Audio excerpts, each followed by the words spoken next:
Chapter 905. Tang Zhang and the others left the imperial city. Although number 1 really wanted him to explain the matter about the dragon, he did not dare to stop them. The sky was already turning white, and the morning glow was slowly rising. However, the capital city had already woken up and was abnormally noisy. Many residents stood in the streets and alleys, looking up at the imperial city one after another. The commotion last night was so big that it was still vivid in their minds, especially the few lights that rose into the sky in the capital city. It was like a sci-fi movie, making people wonder if aliens had arrived. Many police cars and policemen were in the streets and alleys. The policemen were all persuading the residents to stop watching and explaining the strange phenomenon last night. Tang Zhang stopped and listened for a few words. He could not help but admire the level of lies that the government had fabricated. They actually said that the methane in the sewage system under the imperial city had accumulated for too many years and had exploded. As for the few lights, it was a normal phenomenon caused by the refraction and reflection of the explosion's flames through the clouds. The breathtaking dragon's roar was an enhanced effect caused by the resonance of the shock wave from the explosion with the air. Because it was dark, only a few people saw the huge figures of the Mecha, the 4 symbols, and Yamada no Orochi in the imperial city. Therefore, the government did not directly refute the rumors about these giants. In addition, the government also refuted the rumors about the werewolves and bloodlings a few days ago, saying that they were animals that had escaped from a zoo. Whether the public believed it or not, the government believed it anyway. This prevarication made many people speechless. Did they really take the people for fools? Overwhelming publicity, whether online or in real life, the government's refutation of the rumors filled the people's eardrums. Public opinion could distort gold, and accumulation could destroy bones. Gradually, some people also believed these words. As long as people believed it, it was naturally like a single spark could start a prairie fire. The voices of doubt gradually disappeared in tea, rice, oil, and salt, and the huge pressure of survival and work. It was only an occasional topic of conversation after dinner. Therefore, Tang Zhang was wrong. Although the incident this time was big, it did not have much of an impact on the ordinary people, nor did it cause the uproar he predicted. The existence of cultivators was still a mystery. Although more people knew about it, the general public was still in the dark. Of course, this was a story for later. After Tang Zhang and the others returned to the villa, the others were waiting quietly in the villa. Seeing them return, they were relieved. Last night, they were really worried the whole night and didn't sleep a wink. This was especially true for Lan Yu. Her eyes were red, and it was obvious that she had been crying. Seeing that Tang Zhang had returned, she hurriedly ran over and asked about his well-being. After confirming that Tang Zhang was safe and sound, she finally felt relieved. What happened? Why is there such a big commotion? Everyone looked at Tang Zhang with burning eyes. Tang Zhang did not mention anything about the 5-clawed golden dragon. He simply explained the battle with Yamada no Orochi. Everyone was shaken to the core. Marshall was silent for a while before asking, "Where's Junko?" He had seen this person before and had a deep impression of her. He might have escaped. Tang Zhang did not place this woman in his eyes. Without the 100 transformation Star-Lord, she would not be able to stir up any waves. Everyone spoke one after another, consoling each other for a while. Finally, they confirmed that the storm had passed and the clouds had dispersed. They couldn't help but reveal smiles on their faces. "Tang Zhang, can I have a word with you?" Suddenly, Princess Anne walked over and said. Tang Zhang frowned suspiciously and asked, "What's the matter?" "Nicholas has been destroyed, and Rockefeller will definitely fall. As for the remnants of the Atlantic Empire, they are nothing to worry about. My father asked you when you will implement that plan." Princess Anne had only received the call last night, so she took the opportunity to ask. The news of Nicholas's death had already spread throughout many countries. Although the Atlantic Empire claimed that he had died of illness at home, those who knew the inside story knew that Nicholas had fallen into the hands of Tang Jing. At that time, Tang Jing and the royal families of many European countries had a secret agreement. If Nicholas was destroyed, the Rockefeller family's property would be divided among them. However, other than Sweden, the royal families of the other countries had already changed their minds.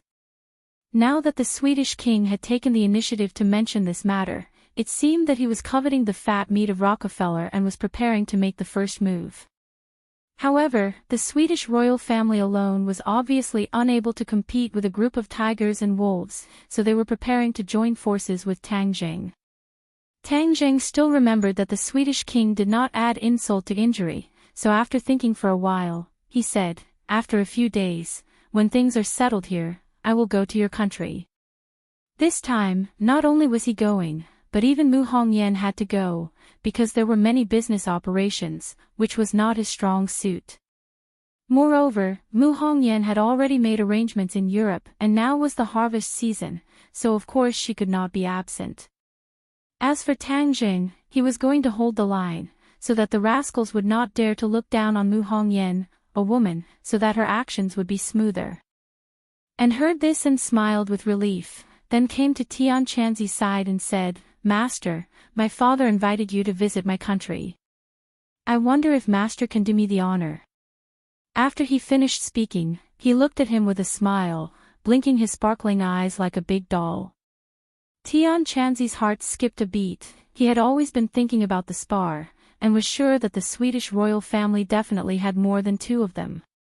Since the other party had taken the initiative to invite him, it would be difficult for him to refuse, so he went to take a look and see if he could get more spar. Tian Chanzi purposely muttered to himself for a while, then pretended to say, "Then let's go." Tang Jing didn't know whether to laugh or cry. He was only fooling people who weren't familiar with him. Tang Jing knew that he probably couldn't wait any longer in his heart. A burst of hurried footsteps came from outside the house. The Yen family, the Qin family, Yi Tianlei, and Feng Xinyang had actually come at the same time. From their stern expressions, it could be seen that even they were frightened by the commotion last night, especially when Yen Padian knew about the existence of the five-clawed golden dragon. He was extremely worried, afraid that the five-clawed golden dragon would be captured by bad people, and the situation would be serious. This time, Tang Jing still did not explicitly mention the matter of the five-clawed golden dragon. Although the officials had already confirmed this matter, they still would not publicize it. Therefore, he chose to keep it a secret and not disclose it to the public. "Since the enemy is dead and has escaped, can we remove our inescapable net in the capital?" Yen Padian asked for Tang Jing's opinion. Tang Jing pondered for a moment, then said, "Go all out to hunt down Song Yu." But thinking about it, with Song Yu's style of steering according to the wind, she would have long since escaped if she didn't see it right. "Forget it, let's retreat. However, we must pay attention to the movements in the capital in the future, especially since I will be leaving for a period of time. You must be even more careful." "Where are you going when you leave?" Yen Padian was shocked. Now that the capital was in a precarious situation, would there be any bad effects if he left? Tang Jing saw through his thoughts, shook his head and said, "Don't worry, Fu Ya will stay behind, and with you guys in charge, the capital will not be able to cause any big waves." Actually, Tang Jing could guess the attitude of the officials. Now that the successive upheavals had caused the officials to be extremely passive, there were a lot of discussions among the people, and there were a lot of criticisms. At this time, stability was the most important thing. Moreover, the 100 Transformation Star Lord was injured and would not come out for the time being. As for the Azure Dragon Palace, Tang Jing subconsciously thought of the chief. His attitude towards the Azure Dragon Palace seemed to be rather ambiguous. It seemed that he at least knew something that Tang Jing did not know. Perhaps out of consideration for stability, the chief would also stop the Azure Dragon Palace from causing any more trouble. Therefore, the capital that was in the center of the storm was actually the safest place for the next period of time. Seeing that Tang Jing was so confident, although everyone had doubts in their hearts, they put them away. They already trusted Tang Jing blindly, and would not easily question his decision. The Yen family and the Qin family left together. Yi Tianlei and Feng Xinyang stayed behind and looked at their daughter. The two of them looked at each other, not knowing what to say. Especially when he saw Tang Zheng's room full of women, many messy thoughts appeared in his mind. In the end, Yi Tianlei felt that it was too rash for his daughter to stay in Tang Zheng's house like this, so he waved his hand and said, "Ding Dang, let's go home."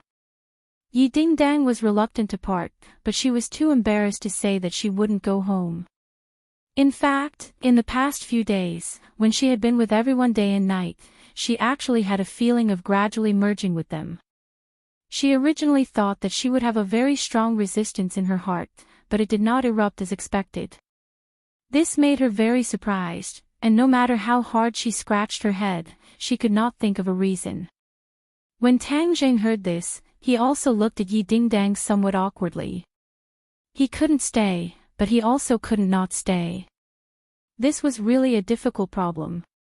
Feng Shishir seemed to see his dilemma and intimately held Yi Dingdang's hand.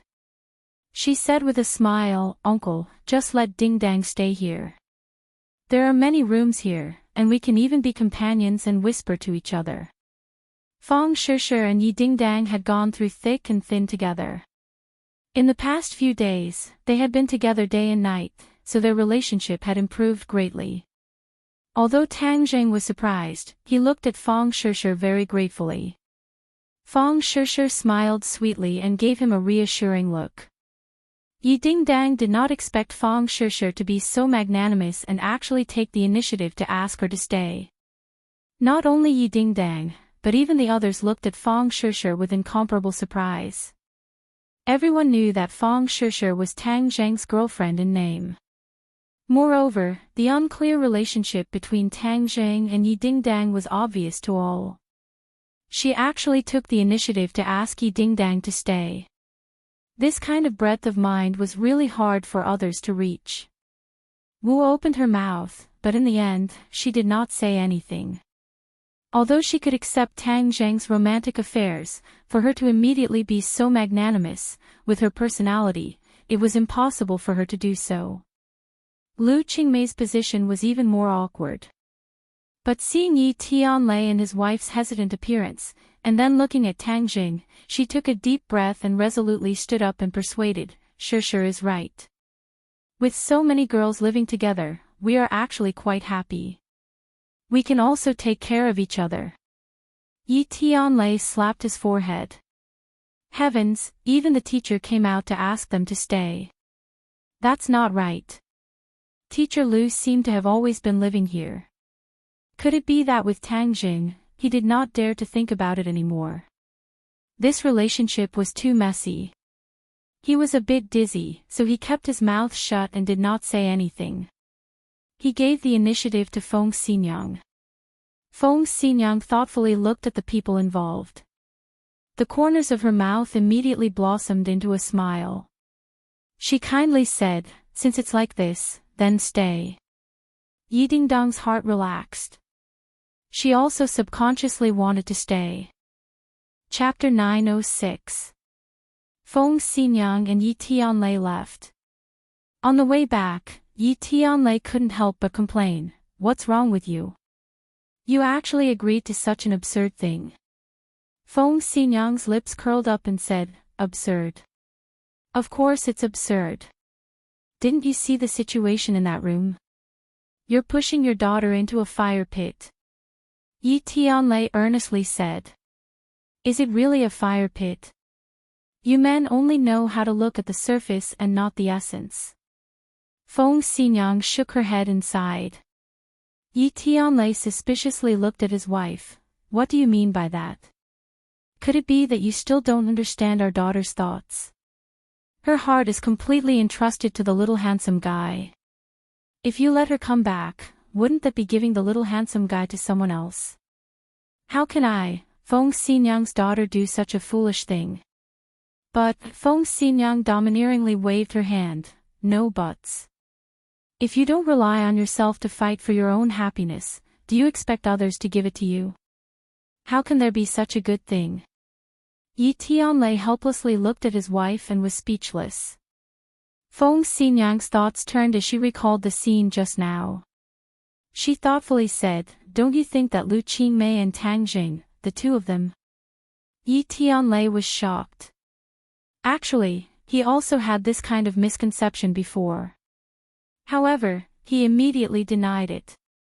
After all, the two of them had a teacher-student relationship. Wasn't his imagination running wild? He actually thought in that direction. It can't be. Feng Xinyang's gaze was deep as she muttered to herself for a while and said, "The little handsome guy's charm is too great. It's hard to say. After all, the two of them aren't that different in age. Is Tang Zhang's charm that great?" Yi Tianlei was skeptical. Feng Xinyang rolled her eyes and said, "Of course. You men don't understand. Only us women know what we like. If I was 20 years younger, I would definitely chase after the little handsome guy without hesitation." "Stop. The more you say, the more ridiculous it is." Yi Tianlei did not know whether to laugh or cry. Tang Zhang and the others went back to their rooms to rest. Tian Chanzi left again.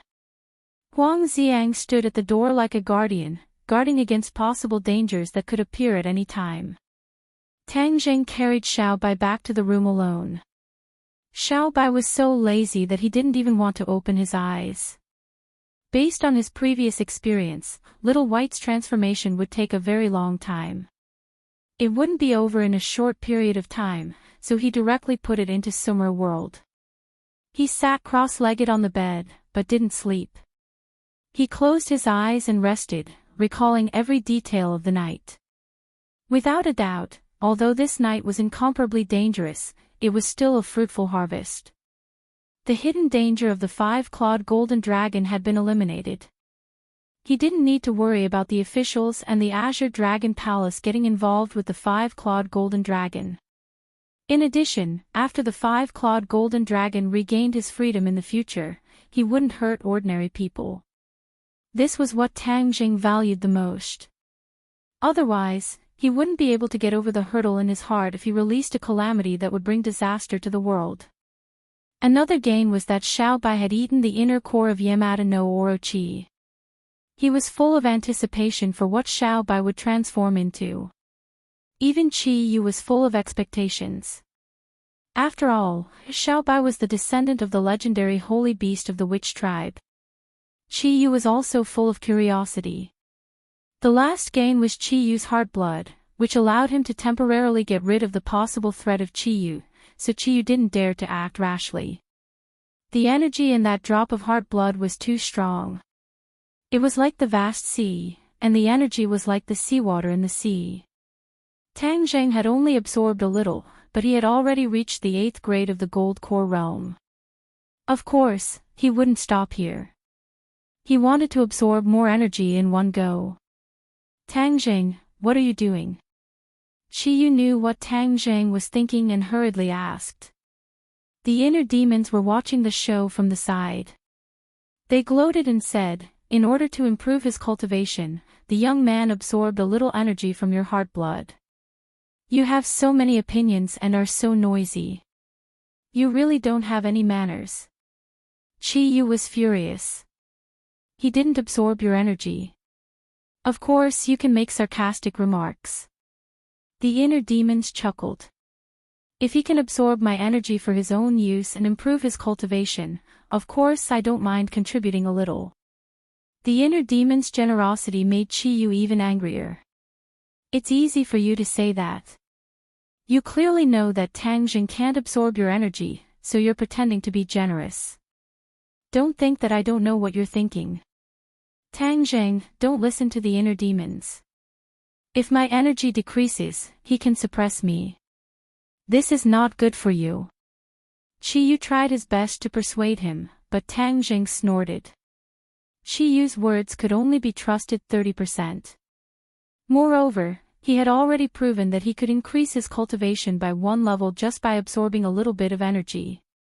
Qiyu wasn't affected at all, so even if he absorbed a little more, it wouldn't hurt him. Tang Zheng turned a deaf ear to Qiyu's words. He continued to circulate his energy. His dantian began to shine brightly. Strands of energy were extracted from his blood and merged into his Jin Dan. Don't. Tang Zheng, quickly stop. You definitely can't. Qiyu wailed as he begged. Tang Zheng didn't seem to hear him. He just continued to circulate his energy. The inner demon couldn't stop laughing. Good job, young man. Don't listen to his hypocritical cries. Qiyu was unable to restrain his anger. Opposing each other, the two of them started to quarrel again. Tang Zheng was completely focused on his cultivation. He could feel that the Jin Qi in his meridians was increasing bit by bit. Especially the 9th main meridian, it was emitting bursts of golden light. It was filled with a mysterious aura. Tang Zheng had been looking forward to this meridian that had merged with the dragon vein. His intuition told him that one day, there would be an unexpected change, or even a miracle. Otherwise, the 9th main meridian of the Skywalker would be useless. It would only be a little bit more Jin Qi, which would be too low. It was a pity that even Qiyu, an older generation Skywalker, couldn't say anything, so he could only suppress this curiosity for now. The Jin Qi rose with a whoosh, and the energy in his blood was not sucked away by much. This proved Tang Zheng's conjecture. Qiyu purposely shouted happily, not wanting him to lose even the slightest bit of energy. How could Tang Zheng let him do as he wished? Boom! Suddenly, a rumbling sound came out from his body. His bones and tendons crackled non-stop, and a faint golden light appeared on the surface of his skin. Tang Zheng suddenly opened his eyes, overjoyed. 9th grade Jin Dan. No, it wasn't that simple. His body was still changing. He could feel that his skin, muscles, bones, and meridians were all changing, becoming tougher bit by bit. The Jin Qi tempered every part of his body, imperceptibly changing. Primal Chaos Vajra spell. Tang Zheng suddenly remembered what was going on. This was the prelude to the Primal Chaos Vajra spell's breakthrough. He immediately activated the Primal Chaos Vajra spell, and as expected, the speed of the Jin Qi increased, quickly gathering towards every part of his body, tempering his body. His body was like a weapon, and the Jin Qi was like a furnace, tempering his body over and over again, allowing him to reach a more perfect state. This was a long process. Tang Zheng silently absorbed the energy from his heart's blood, transforming it into Jin Qi to supply this tempering process. Qiyu's voice became weaker, as if he was tired from shouting. He watched Tang Zheng absorb the energy from his heart's blood with exhaustion. The inner demons commented complacently, "The Skywalker is indeed a genius in cultivation." The change in the young man's cultivation can be said to be astonishing.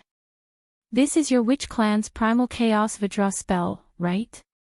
TSK, when you reach the final stage of indestructibility in the future, you will have an indestructible body. As long as you have an indestructible body, no matter how much damage your body receives, you will still have a chance of survival. Qiyu, the reason why you were able to survive the Battle of Zhuolu was probably because of the Primal Chaos Vajra spell. Qiyu was already numb to it. He snorted coldly and could not be bothered with the inner demons. The speaker did not mean it, but the listener meant it. Tang Zheng did not know that the Primal Chaos Vajra spell was so powerful before. It turned out that the reason why Qiyu was able to survive was because of the Primal Chaos Vajra spell.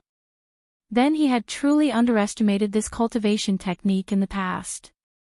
He had a treasure mountain, but he did not know how to exploit it. Since he did not place enough importance on this cultivation technique in the past, he would have to place more importance on it in the future, just like the Dragon God method. If the Primal Chaos Vajra spell had a breakthrough this time, it would naturally be extremely good. He immediately abandoned all distracting thoughts and silently circulated the primal chaos Vajra spell. However, the tempering process this time was not temporary, so he was not in a hurry. He gradually placed his attention on the dragon seal. The little 5-clawed golden dragon was full of energy, as if it had sensed his thoughts. It shook its head and wagged its tail, making it look even more adorable. Little golden dragon, I wonder what you will become in the future.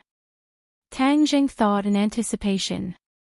Even the 5-clawed golden dragon was unable to truly explain the changes in his body, so he could only rely on himself to figure it out step by step. After seeing the little golden dragon, his consciousness naturally sank into the dragon seal and entered the Langya pavilion. The scene in front of him changed. The towering and ancient Langya pavilion stood in front of him. 5th floor, I'm here. Tang Jing strolled into the Langya pavilion and quickly passed through the 1st floor. When he reached the 2nd floor, he slowed down and suppressed his excitement.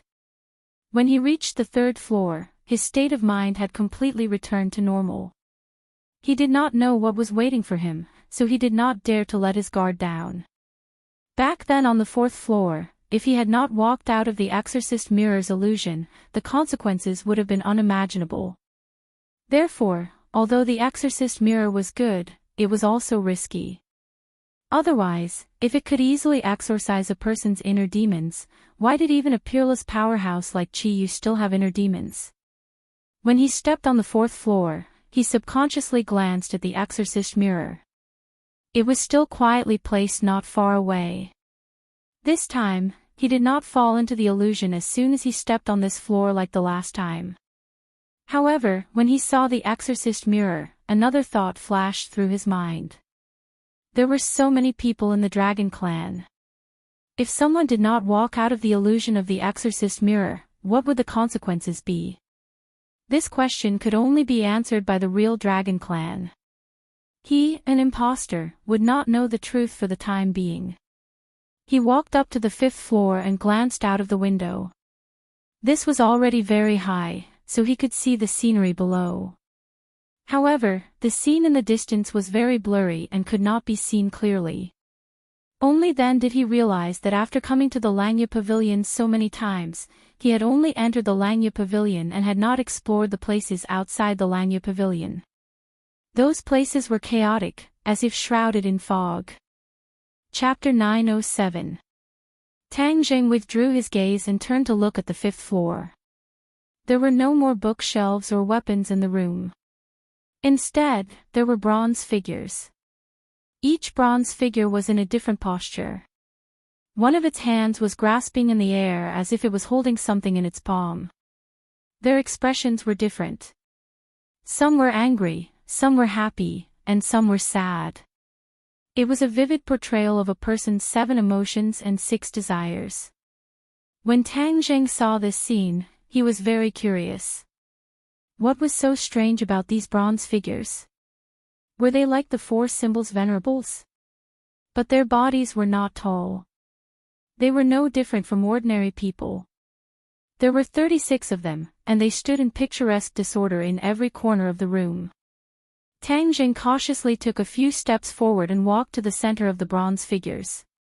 But before he could stand still, a burst of sword chi shot toward him from the hands of the bronze figure in front of him. He jumped in fright and hurriedly retreated. Ha!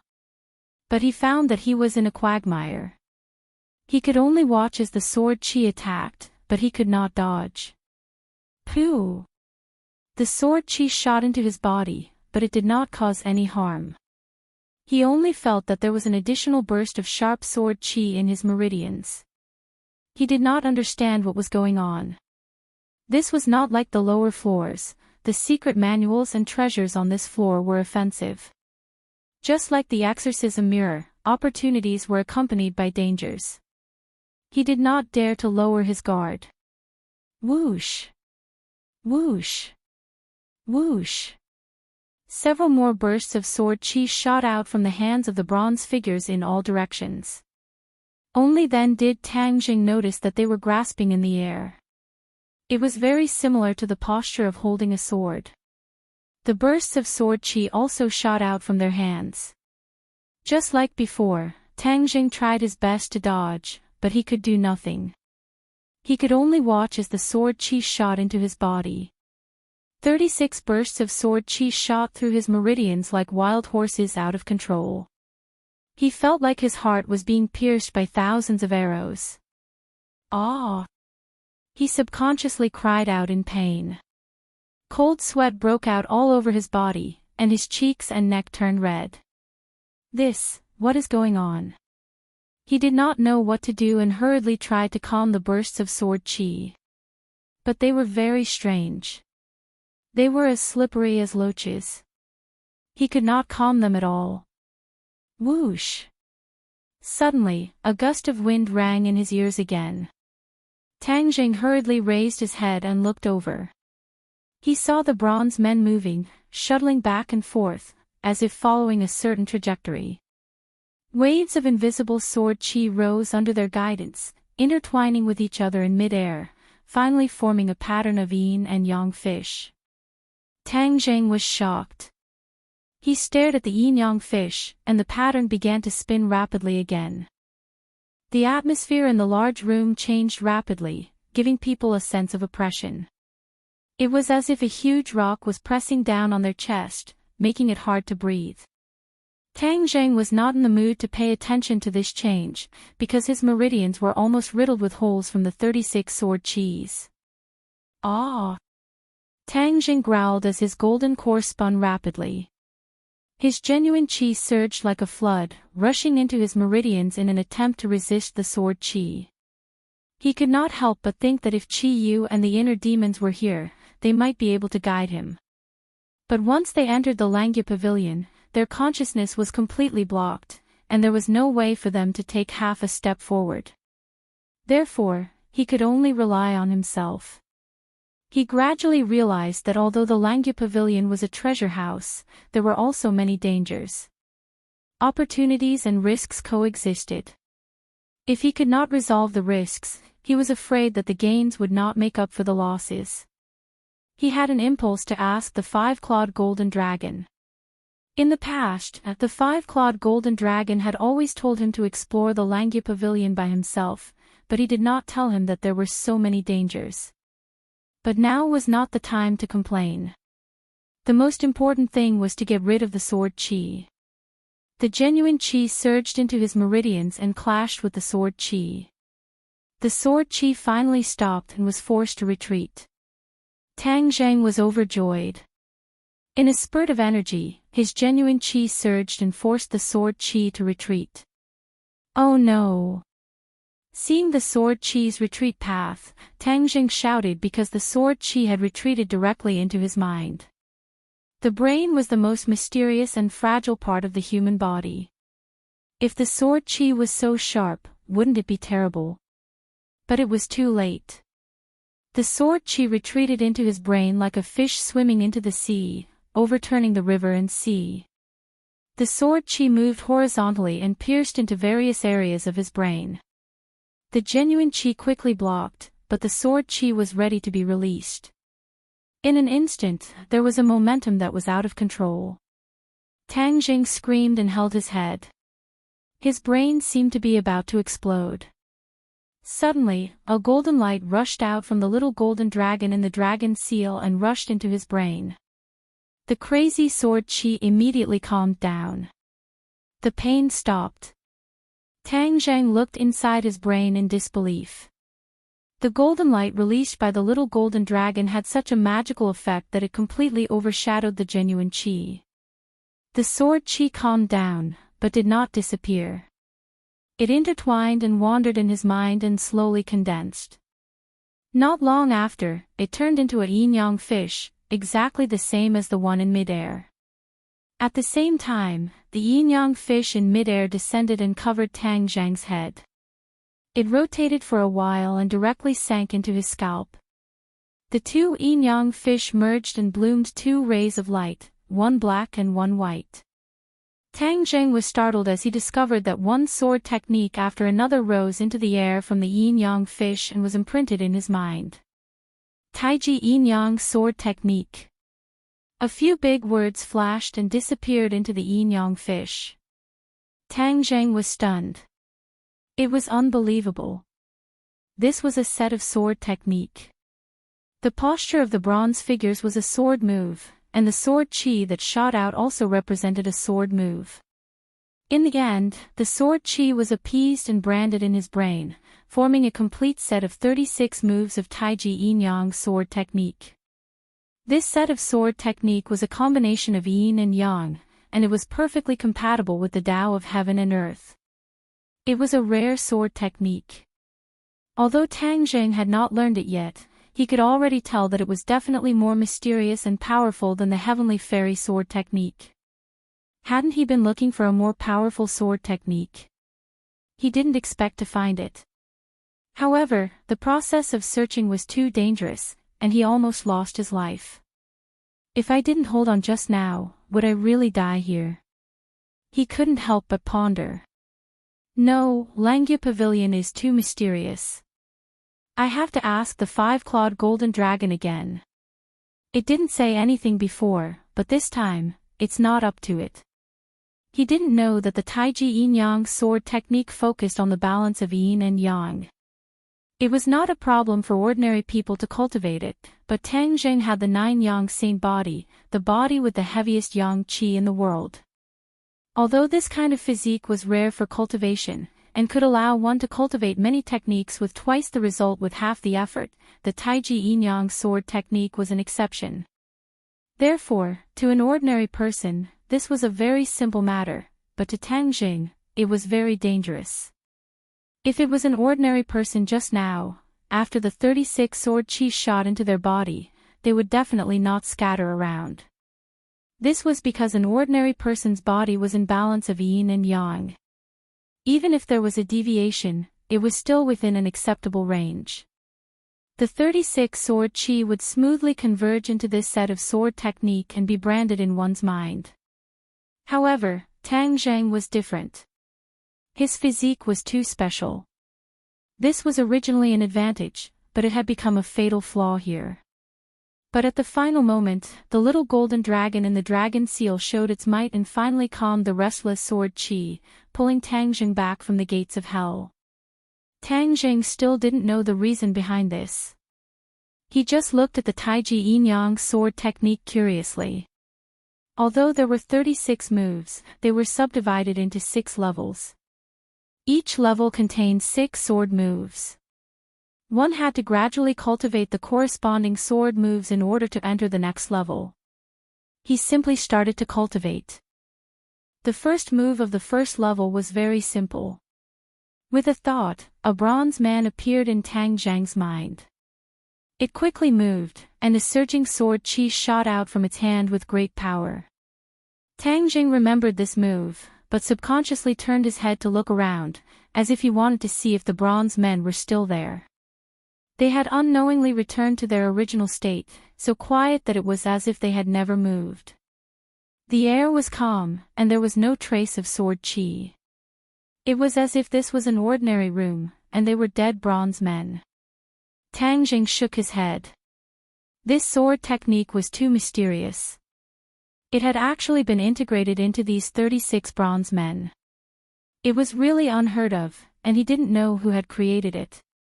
But there was no doubt that the person who had created this sword technique must have great wisdom, great perseverance, and exceptional cultivation. He restrained his thoughts, and didn't think about these illusory questions. He focused all his thoughts on the sword technique. But suddenly, he was stunned. His eyes were filled with disbelief. This was because he actually had no recollection of the sword technique that he had just learned. One had to know that he had a photographic memory.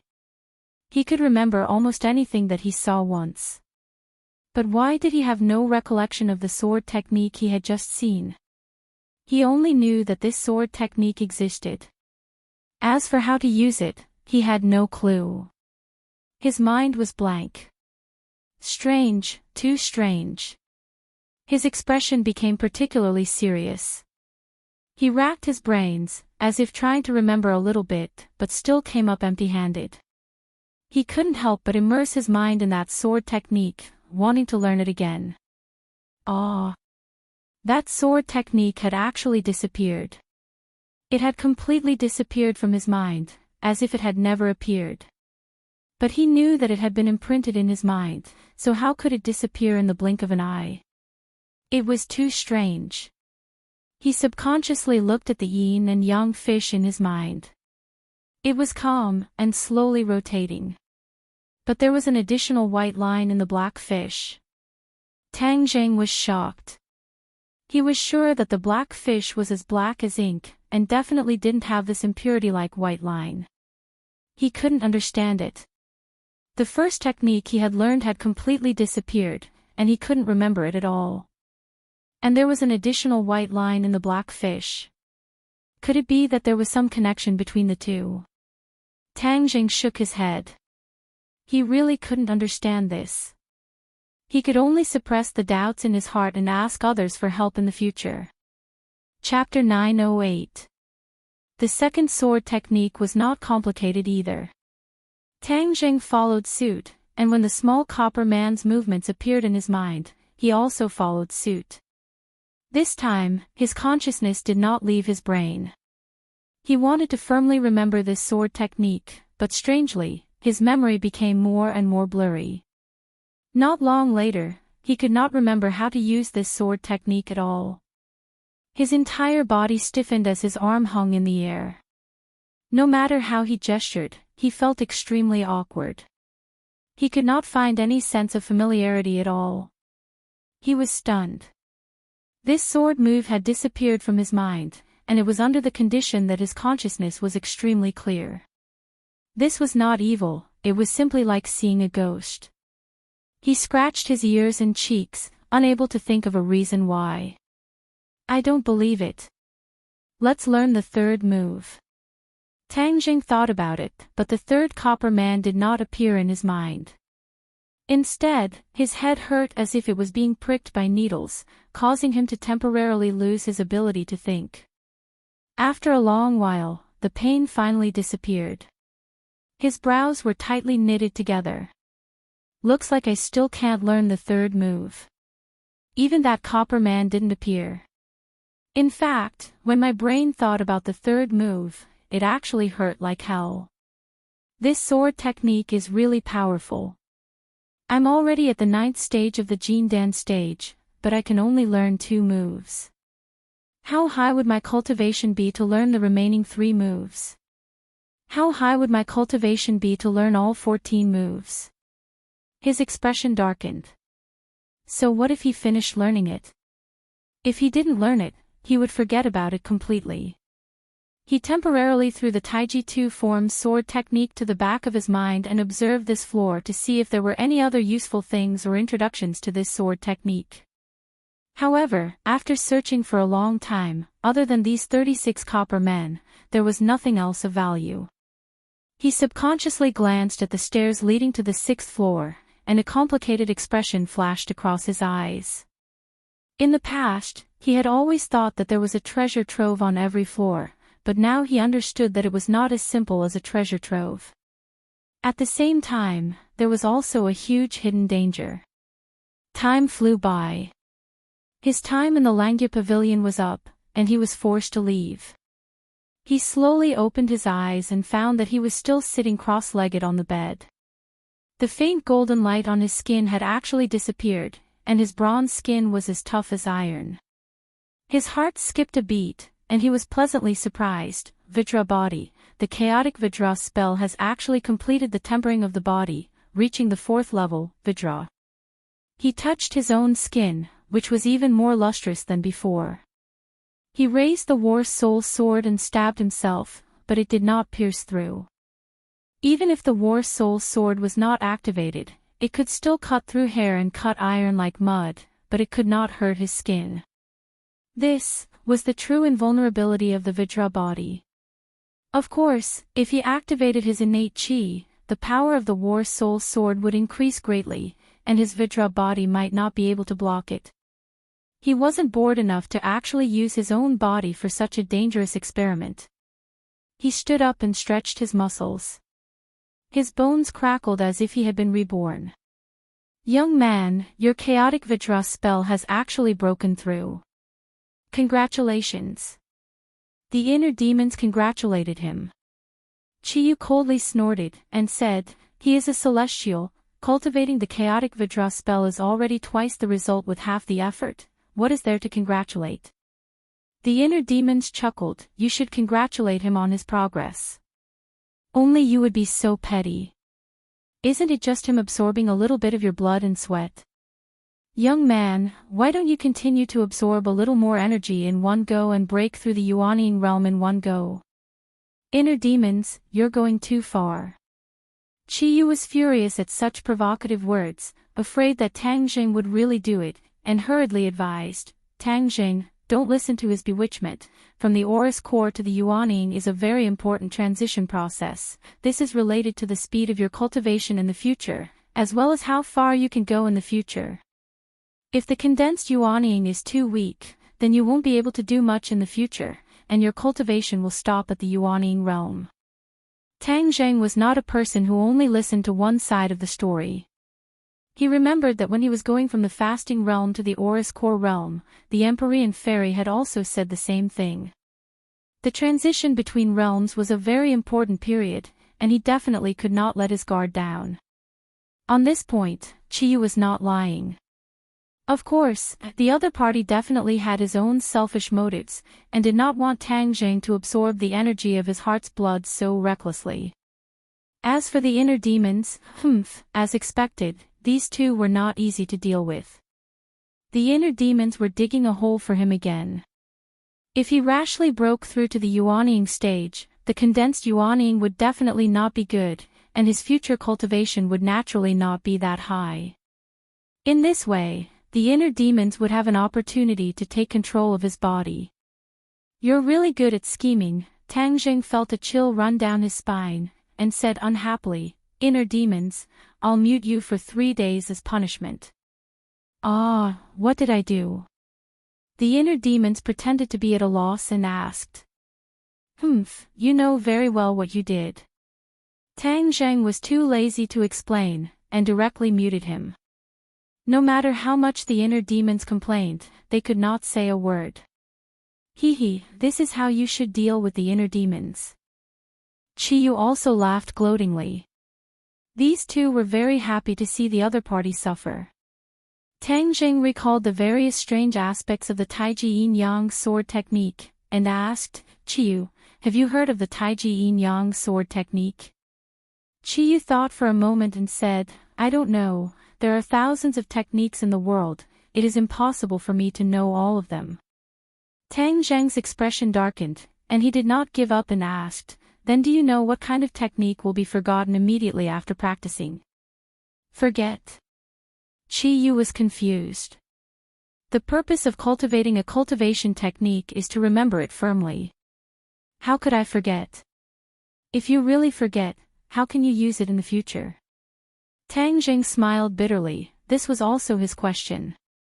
Seeing that Chiyu could not explain, he could only ask the 5-clawed golden dragon to see if the dragon race knew a thing or two. Tang Jing, just now your consciousness was out of your body, what happened? Chiyu suddenly asked curiously. When Tang Jing moved in his mind, Chiyu also noticed this clue, but thinking about it, it was not strange, after all, Chiyu and the inner demons were too strong. But even if Tang Jing's consciousness was out of his body, they would not have been able to seize control of this body at that time. Nothing. Tang Jing answered perfunctorily. It is the so-called dragon seal of the dragon race, you have entered the Langya pavilion. In the past, Chiyu had hidden in Tang Zheng's body and already knew a lot of secrets. Tang Zheng's pupils shrank, his whole body became cold, and a faint murderous aura flashed. What is your purpose? Chiyu heard the displeasure and caution in Tang Zheng's tone and hurriedly explained, don't misunderstand, I don't have any purpose, just purely out of curiosity. Even in my time, dragons were an absolutely mysterious existence, so I have an innate curiosity about dragons. Where dragons come from has always been a mystery. Now that the dragon race has left this world, where did they go? I think you also want to know, but now that you control the 5-clawed golden dragon, this question will eventually be answered in the future. Tang Zheng coldly snorted, and bluntly warned, you better not have any bad ideas, your hard work is still in my hands. Of course, why would I make things difficult for myself? I am just purely curious, what kind of existence is the Langya Pavilion? How many treasures are hidden in it? The Taiji Yin-Yang sword technique you mentioned just now, was it found in the Langya Pavilion? Tang Zheng said that he was really smart, but still said coldly, so what if it is? Chi Yu sighed. The Langya Pavilion is really unpredictable. With this treasure trove, you might really be able to go further than me in the future. Really, don't you want to control my body? I definitely don't mean that. Chi Yu quickly denied. Tang Zheng laughed jokingly, do you really think I will believe you? After that, he ignored Chi Yu and directly opened the door and walked out. It was already afternoon, the others had already rested, Lan Yu and Mu Hongyan were busy in the kitchen, the others were sitting together and chatting, or watching TV and playing with their phones, a scene of joy and harmony. When Nana saw Tang Zheng, she flew over, tiptoed, jumped up, and directly hooked her arms around Tang Zheng's neck. Her bell-like laughter was very pleasing to the ear. Nana hugged her and said, Nana, we will go to primary school next semester. This was something that Mu Hongyan had mentioned to him before. After all, Nana had grown up, she still had to integrate into the life of her peers, and even more so, integrate into this society. She could not just cultivate at home. Nana pouted and said, the other children are so childish, I want to stay at home to accompany my brother and cultivate with my master. Childish.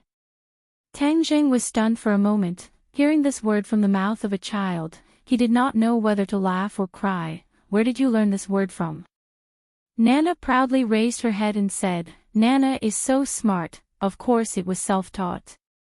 Tang Zheng tapped her pink forehead and said with a smile, you don't even have a teacher, you really are a little mischievous. When you go to school in the future, you can't bully other students, especially not use magic to scare other students, understand? You have to be a good student. Nana has always been very good. Nan will listen to Big Brother's words and won't casually use magic. This is our family's secret. Nan pointed at everyone, clearly including everyone in this big family. Tang Zheng nodded with gratification. Although Nana was still young, she was smart and quick-witted, there were many things that she could understand, there was no need to be long-winded. Suddenly, Tang Zheng looked towards the door and felt that there was someone outside. As expected, there was a knock on the door. Fang Shishir walked over to open the door. When she opened it, she was surprised to see the person outside and exclaimed, it's you. Hello, is Tang Zheng here? A deep voice asked. Everyone turned their heads to look. When they saw who it was, their eyes widened in surprise. This was actually the chief who often appeared on the television news. There was probably no one in the country who was unfamiliar with him. Chapter 909. Tang Zheng walked over, nodded slightly, and said, Bureau Chief, please come in. The bureau chief smiled at Tang Zheng, and there seemed to be less arrogance between his brows than before. He looked up at the house and said, your house is really not bad. Thank you. The bureau chief nodded at everyone again. Hello everyone. Other than Empyrean Fairy and Li Xiaotian, everyone else stood up to respond. These two people knew each other, but they didn't think much of each other. After all, Empyrean Fairy had even seen Qin Shi Huang. Other high officials were no different from ordinary people to him. Li Xiaotian had lost his memory and didn't recognize him at all. He even stared at him curiously. Everyone, sit down. Don't be so reserved. I'm just here to visit everyone. The bureau chief said in an amiable and dignified manner. Tang Zheng was calm and composed. He gestured to everyone, and everyone sat down. After all, they were born and grew up here, so they subconsciously respected the bureau chief. Tang Zheng had seen it too many times, so he didn't feel anything. Seeing number one following behind the bureau chief, Tang Jing knew that they weren't just here to take a look. They had a purpose, so he went straight to the point and said, "Let's go in and talk." The bureau chief nodded in understanding. The two entered the study. Number 1 stayed behind to guard the door, as if he didn't want anyone to come close. Everyone looked curiously at the tightly shut door and started to murmur curiously. Why is he looking for Tang Jing? Maybe he's here to win over Tang Jing. No, it must be related to what happened last night. It was such a big commotion. Then will Tang Jing be in danger? Everyone's hearts tightened as they looked at each other. Yi Dingdang gritted her teeth and said fearlessly, "If he really dares to do anything to Tang Jing, I won't let it go." "Me too," Fang Shishir hurriedly said as she shared a common enemy. Lu Qingmei said, "Me too," in her heart, but she didn't say anything. A bright light flashed in Wu's eyes. Although he did not say a word, his attitude was already very clear. Princess Anne didn't find it strange and said, "It's not as dangerous as you say. In Europe, it's common for the king's royal family to win over the elites. Besides, Tang Jing isn't just an elite. He wouldn't dare to easily deal with Tang Jing. After all, Princess Anne was experienced and knowledgeable." The Empyrean fairy looked at her approvingly. Although Princess Anne's cultivation was the weakest among them, there was no doubt that she was more knowledgeable than the others. Tang Jing has been letting her stay at home. Could it be that he's interested in her too? He's really flirtatious. The Empyrean fairy secretly shook her head. Men were indeed jackals of the same tribe. Since ancient times, no matter if they were emperors, generals, ministers, or commoners, they were all the same. Seeing that the others were skeptical of Anne's words, the Empyrean fairy said lightly, "Don't worry, she's right." The Empyrean fairy's prestige was naturally not comparable to the others. Hearing her say this, everyone's worried hearts were relieved. They asked in surprise, "Really?" "Of course." Everyone was grinning from ear to ear as they looked at the door, trying to guess what was going on inside. Tang Jing poured a cup of water for the bureau chief and sat down facing him. He asked, "Bureau chief, why are you looking for me in such a hurry?" He had already guessed it. It was probably the matter of the 5-clawed golden dragon. He was just asking the obvious. "Last night, thanks to your help, we were able to defeat the 100-change Star Lord and kill that Yamada no Orochi. I'm here to thank you," the bureau chief said. "These people are my enemies. Moreover, their arrival threatened the safety of commoners. Naturally, I can't shirk my responsibility. I'm very gratified that you can think this way. There's a saying that the greater the power, the greater the responsibility. For you to be able to bravely take on this heavy responsibility, I would like to sincerely thank you on behalf of the commoners in the capital." The bureau chief's face was solemn as he said sincerely, "Bureau chief, you flatter me." Tang Jing said modestly and took a sip of water. Since the other party didn't reveal his true intentions, he was happy to play dumb. The bureau chief pondered for a while and looked at Tang Jing thoughtfully. Seeing that he didn't speak anymore, it seemed that he had to bring up this matter himself. Helpless, he could only say, "Tang Jing, about the dragon, do you have anything to tell me?" Tang Jing stared at him. Their eyes met, and he said without hesitation, "There's nothing to say." The bureau chief raised his thick eyebrows, as if he didn't expect Tang Jing to reject him so directly. This almost blocked his next question. But since he took the initiative to come here, it was impossible for him to leave after hearing this answer. Thus, after pondering for a while, he asked, "The dragon really exists? That dragon's roar can't be faked. Moreover, the 100-change Star Lord and Yamada no Orochi came for it. Your words don't seem to be convincing." Tang Jing was still unmoved and said, "Did anyone see it?" "No. But that doesn't mean that it doesn't exist. All kinds of evidence have shown that the dragon exists. It's useless for you to deny it." The bureau chief's voice rose a few notches. He seemed to be a little agitated. Tang Zheng was still as calm as an ancient well. Without batting an eyelid, he said, "Since you already believe in its existence, isn't it superfluous to ask this question again?" In this world, only Tang Zheng dared to say that the bureau chief's words were superfluous. The bureau chief wasn't angry. Even if he was, it would be useless. Moreover, he was more than that. Instead, he curled up the corners of his mouth and said, "Are you worried about something? The dragon is the totem of the Huaxia people. If we really find the dragon, it will be of great help to boost the spirit of our people. I have nothing to worry about. The dragon isn't something that you can control or even control. I think you've misunderstood. We have never meant to control the dragon. We don't even dare to think about it." The bureau chief denied. However, Tang Zheng didn't think so. The words of these superiors couldn't be completely trusted. Moreover, from number one's grand actions in his drive to dig 3 feet into the ground, it could be seen how much importance he attached to the dragon. Moreover, the dragon was a huge temptation. It evoked people's most primitive instincts. For the superiors, the most primitive instinct was to consolidate their position. To many people, the dream of lasting generations was a castle in the air. However, if there was a dragon, then it might really be possible to achieve it.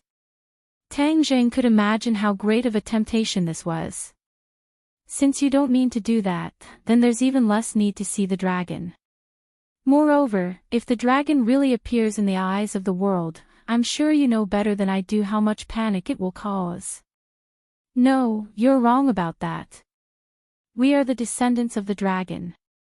If the dragon really appears, then our faith will have a true sustenance. This is a good thing and won't cause panic. The bureau chief said solemnly. Regarding this, Tang Zheng was skeptical. The other party wanted to use all kinds of seemingly high-sounding reasons to convince Tang Zheng. Unfortunately, Tang Zheng didn't buy it. Seeing that Tang Zheng was stubborn, the bureau chief frowned even more. He gradually looked at Tang Zheng aggressively and said, "You want to monopolize the dragon." Tang Zheng thought for a while and decided to admit it openly. Otherwise, the other party would definitely keep pestering him. "I already monopolized it." "What?" The bureau chief turned pale with fright and stood up with a whoosh. He looked down at Tang Zheng with a condescending gaze. At this moment, the aura that he tried so hard to hide was finally completely released. However, the aura of a superior was completely ineffective against Tang Zheng. Tang Zheng was still unfazed.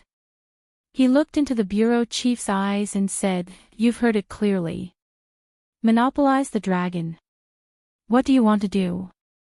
The dragon is Huaxia's spiritual totem. Do you know what this means?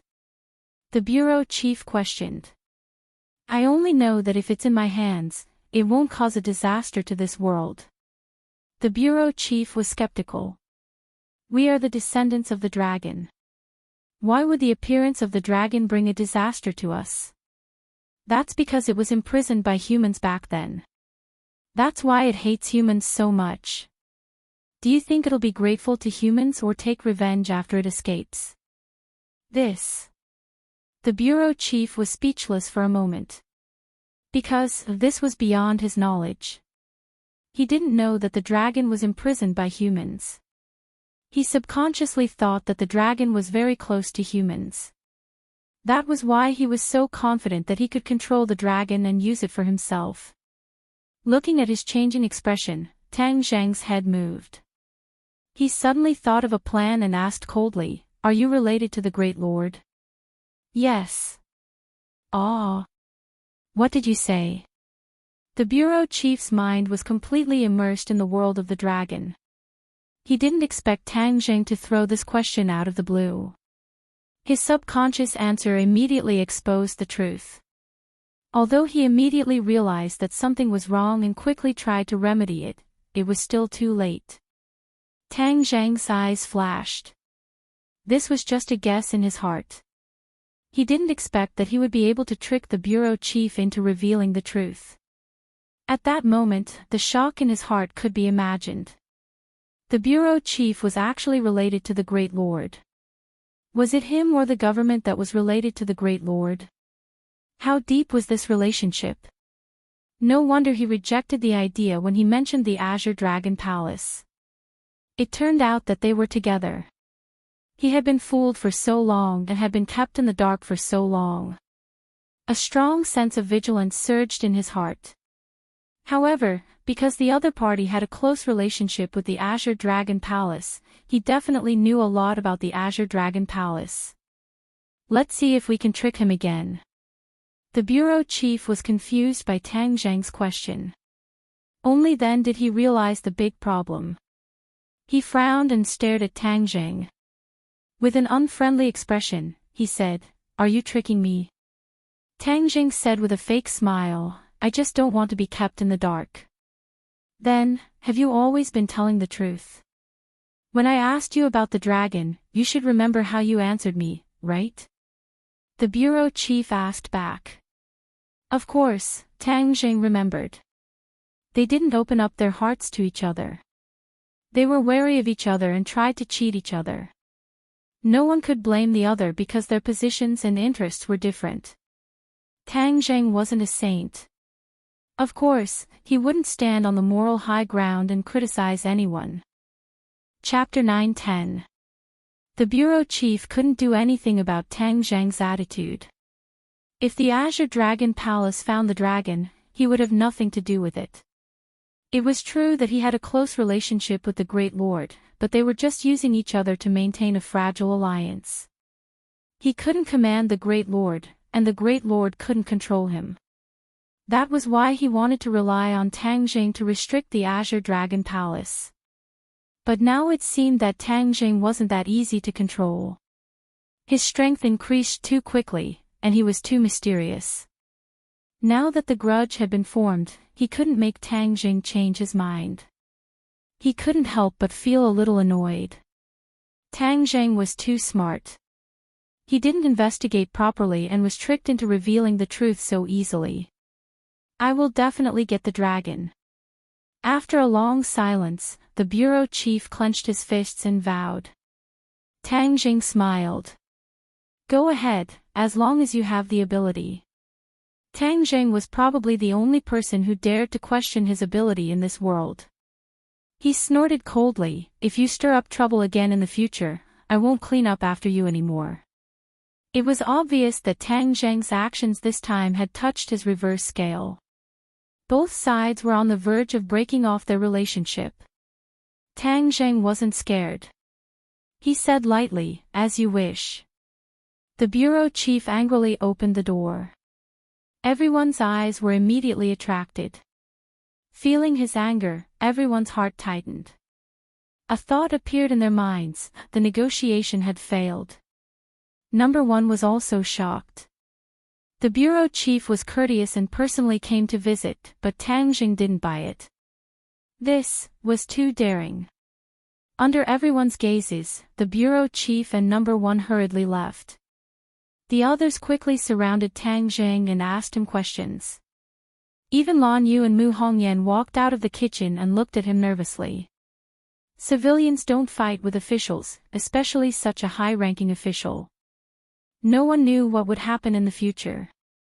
Tang Zhang didn't explain much, but he wasn't so pessimistic. In the past, the big families didn't buy into the government's words and even forced them, but the government couldn't do anything. It was only because they were too powerful that the government didn't dare to act rashly. Now that Tang Zhang's strength had surpassed his, how could he be afraid of anyone? Tang Zhang waved his hand and said calmly, "Everyone, don't worry. It's not as serious as you think. We're not soft persimmons that can be easily bullied. It's necessary to express our position at the right time. Officials are all two-faced and two-faced. Now that we have so many properties, will he set us up?" Mu Hongyan said worriedly. This was the area she was in charge of, so she was naturally more concerned about it. She didn't want to create unnecessary trouble.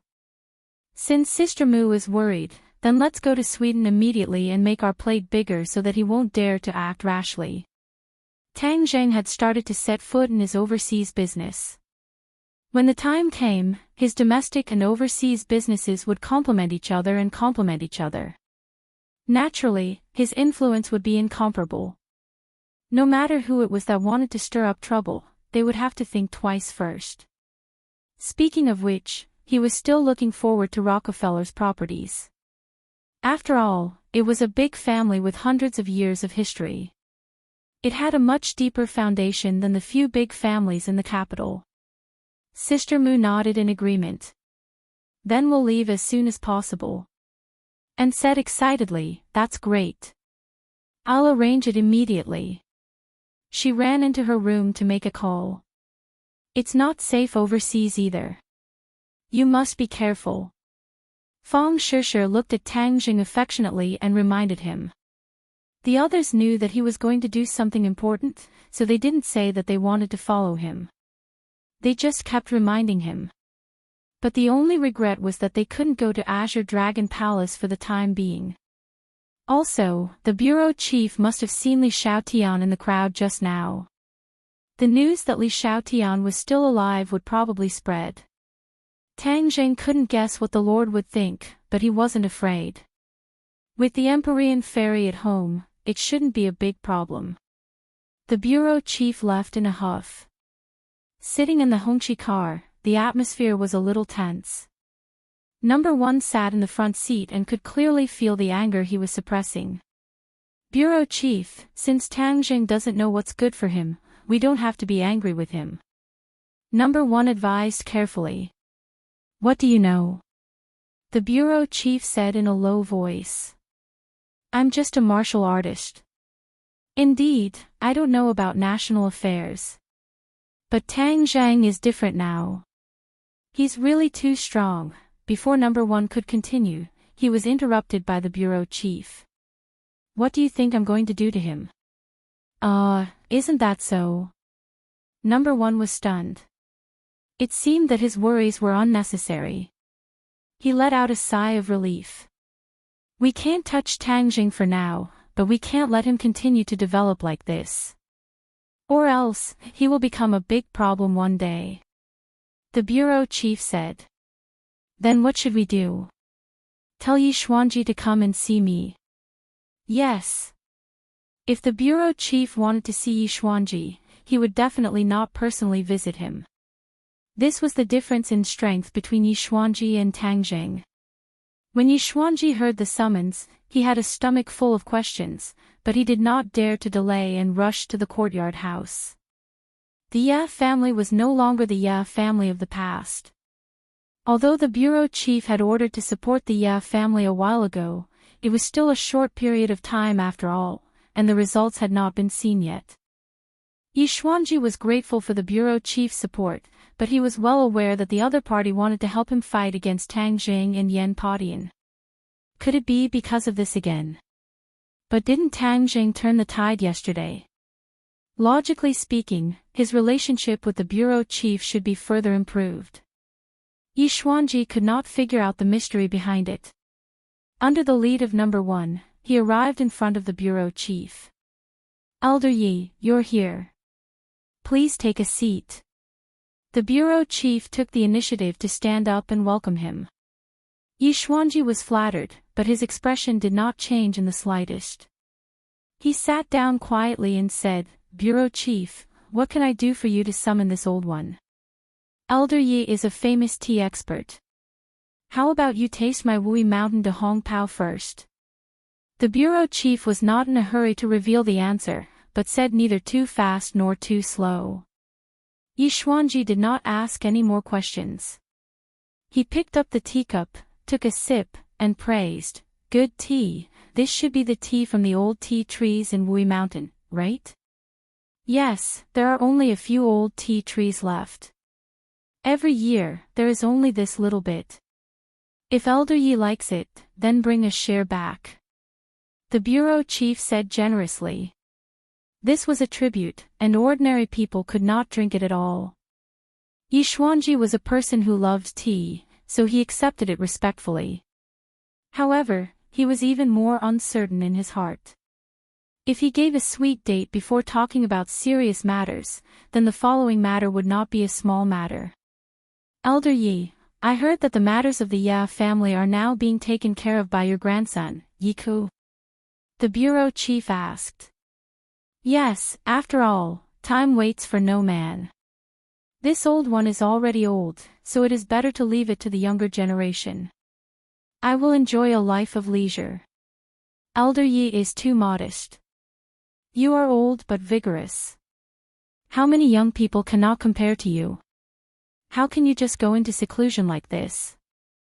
The Ya family has reached great heights and should go further. How can this not be done without an old helmsman like you at the helm? Yi Xuanji's heart moved. He said thoughtfully, now that the situation in the capital has changed greatly, the Ya family is struggling to survive in the cracks. How can they go further? It is good to maintain the status quo. Elder Ye's thinking is wrong. The Ya family is a century-old family. Ups and downs are common. How can they be frightened by the difficulties in front of them? In my opinion, the Ya family has great potential. The bureau chief looked straight at Yi Xuanji and said. Yi Xuanji also looked up. Their eyes met and asked, Bureau chief, do you really think so? Of course. The bureau chief nodded. Yi Xuanji became excited, but the difficulties that the Ya family is facing are not small. If there are difficulties, then overcome them. To Elder Yi, difficulties are only motivation to move forward. As long as Elder Yi has the heart, nothing will be a problem. This was a direct reassurance for him. It was much more powerful than the secret support in the past. This was support on the surface, and also a promise. With this promise, even if the Ya family was in the cracks between the Tang Zheng and the Yen family, they could still find a ray of hope and grow strong. Although Yi Xuanji looked disheartened on the surface, and looked like he was going into seclusion, the fire in his heart was not extinguished. He wanted to lead the Ya family to greater heights and further. Now that the bureau chief had said this, the fire in his heart shot up. His thoughts were also active. Since the bureau chief has orders, the Ya family will naturally go through fire and water. If it was the Ya family of the past, Yi Xuanji would definitely not say this. He would even pretend to be reserved. But now, he would be an idiot if he still pretended to be reserved. The bureau chief nodded happily. The older the ginger, the spicier, the wiser. Talking to smart people is really easy. Elder Yi, please rest assured. I will fully support the Ya family. I will definitely restore the glory of the Ya family of the past. No, surpass the glory of the past and let the Ya family become the leader of the capital. The bureau chief said firmly. This old man thanks you. Yi Xuanji quickly got up and slightly cupped his hands. Yi Xuanji left with a heart full of pride. Although he did not ask what happened between the bureau chief and Tang Zheng, he could still guess a thing or two. Tang Zheng was young and full of vigor. He was completely out of the bureau chief's control. He was afraid that there was a conflict between the two, which gave the Ya family an opportunity to take advantage of. Yi Xuanji was an experienced person. He knew the situation in the country very well. With the support of the government, the Ya family's development momentum would increase by leaps and bounds. But when he thought of Tang Zheng, he couldn't help but feel a little guilty. He knew more about Tang Zheng than ordinary people. Especially when Tang Zheng saved his life in the world of spirits and souls, it made him even more afraid of Tang Zheng's supernatural means.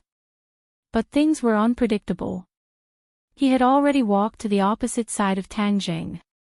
If he wavered, it would be bad. Since the bureau chief supported him to compete with Tang Zheng, then let's have a good fight. The bureau chief looked out of the door. The sun shone down from the sky and passed through the gaps between the leaves, sprinkling mottled spots of light. Number 1, in Tang Zheng's residence, did you notice one of the girls? There were too many girls in the Tang family. Even if number 1 had a firm mind, he was still dazzled. He asked blankly, which one is the bureau chief talking about? Is Li Xiaotian among them? The bureau chief had only seen Li Xiaotian's photo. Moreover, there was a rumor that Li Xiaotian was dead some time ago, so he felt a little strange. Chapter 9:11. After number 1 confirmed Li Xiaotian's identity, both he and the bureau chief had strange expressions on their faces. Li Xiaotian and Tang Zheng were sworn enemies. Why would he appear next to him and be so docile? Also, what was with the news of his death? Could it be a fake death to confuse people? The bureau chief suddenly thought of a possibility and turned pale with fright. Could it be that the Azure Dragon Palace and Tang Zheng have secretly joined forces? The so-called fight to the death situation was all done on purpose to deceive me. He was startled by the thought. But in an instant, he thought of Tang Zheng's previous attitude. This attitude showed that Tang Zheng and the Azure Dragon Palace were still incompatible like fire and water. He was completely confused. He would never have thought that Li Xiaotian had lost his memory. Should I question the Lord in person? He was caught in a dilemma.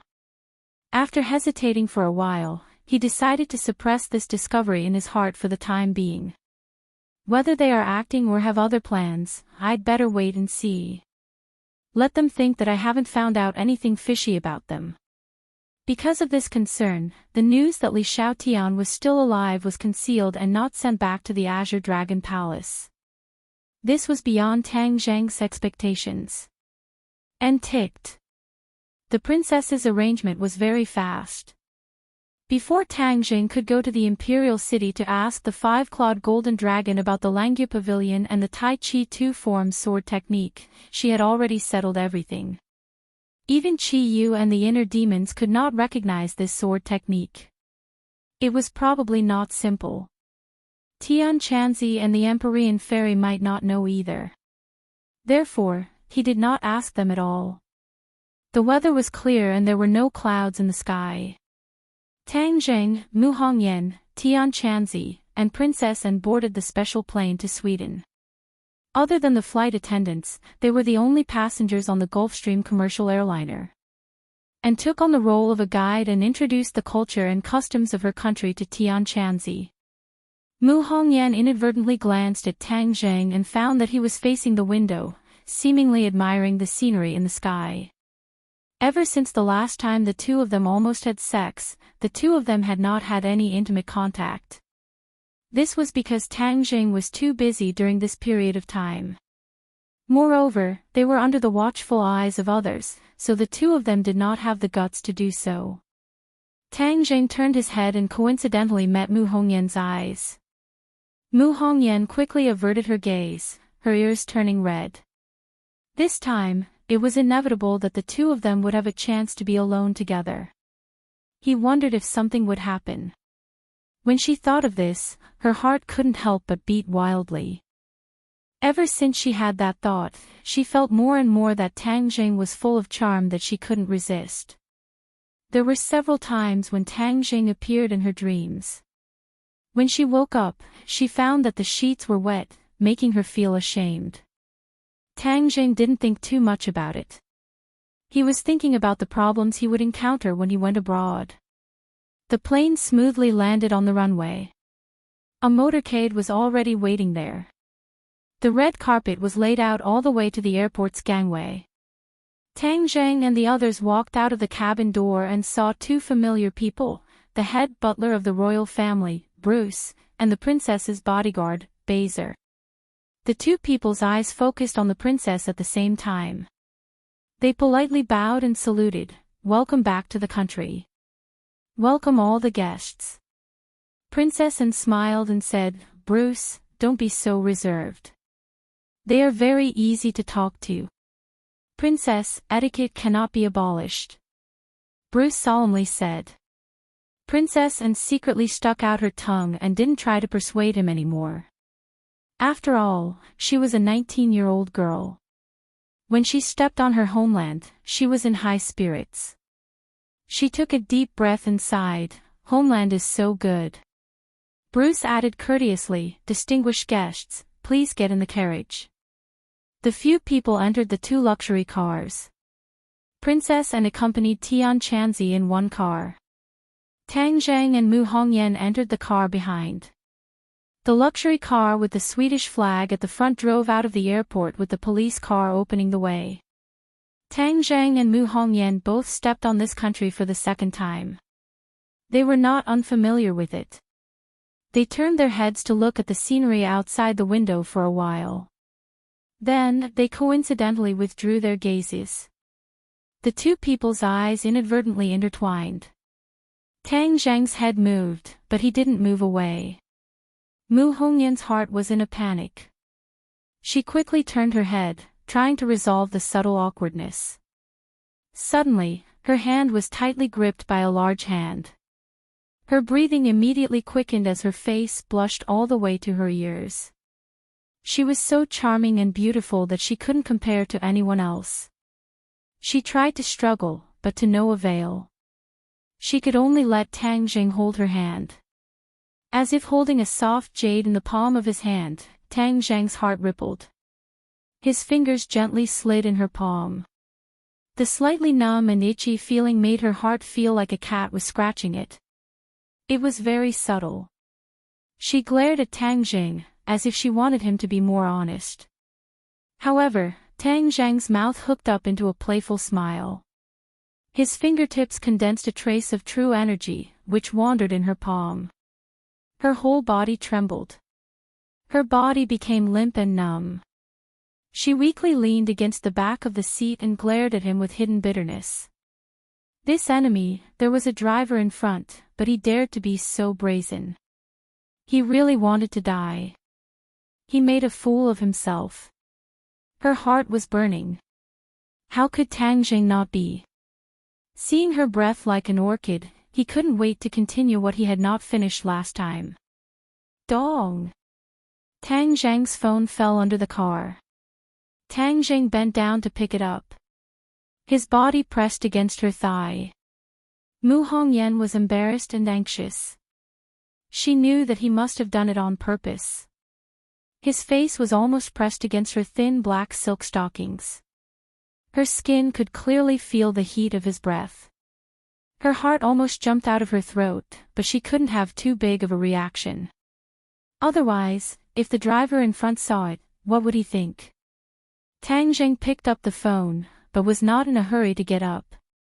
He gently sniffed the fragrance coming from her body. The perfume on her body smelled very good. It was not too strong or too light. It was just right.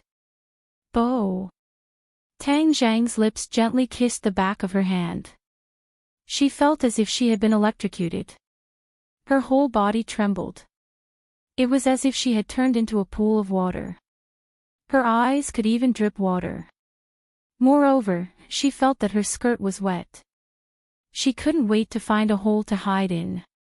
This enemy really wanted to kill her. Tang Zhang stopped. In order to avoid arousing the driver's suspicion, he unhurriedly sat up straight and said in a voice that only the two of them could hear, "Sister Mu, you seem to be very sensitive." Mu Hongyan no longer had any strength in her body.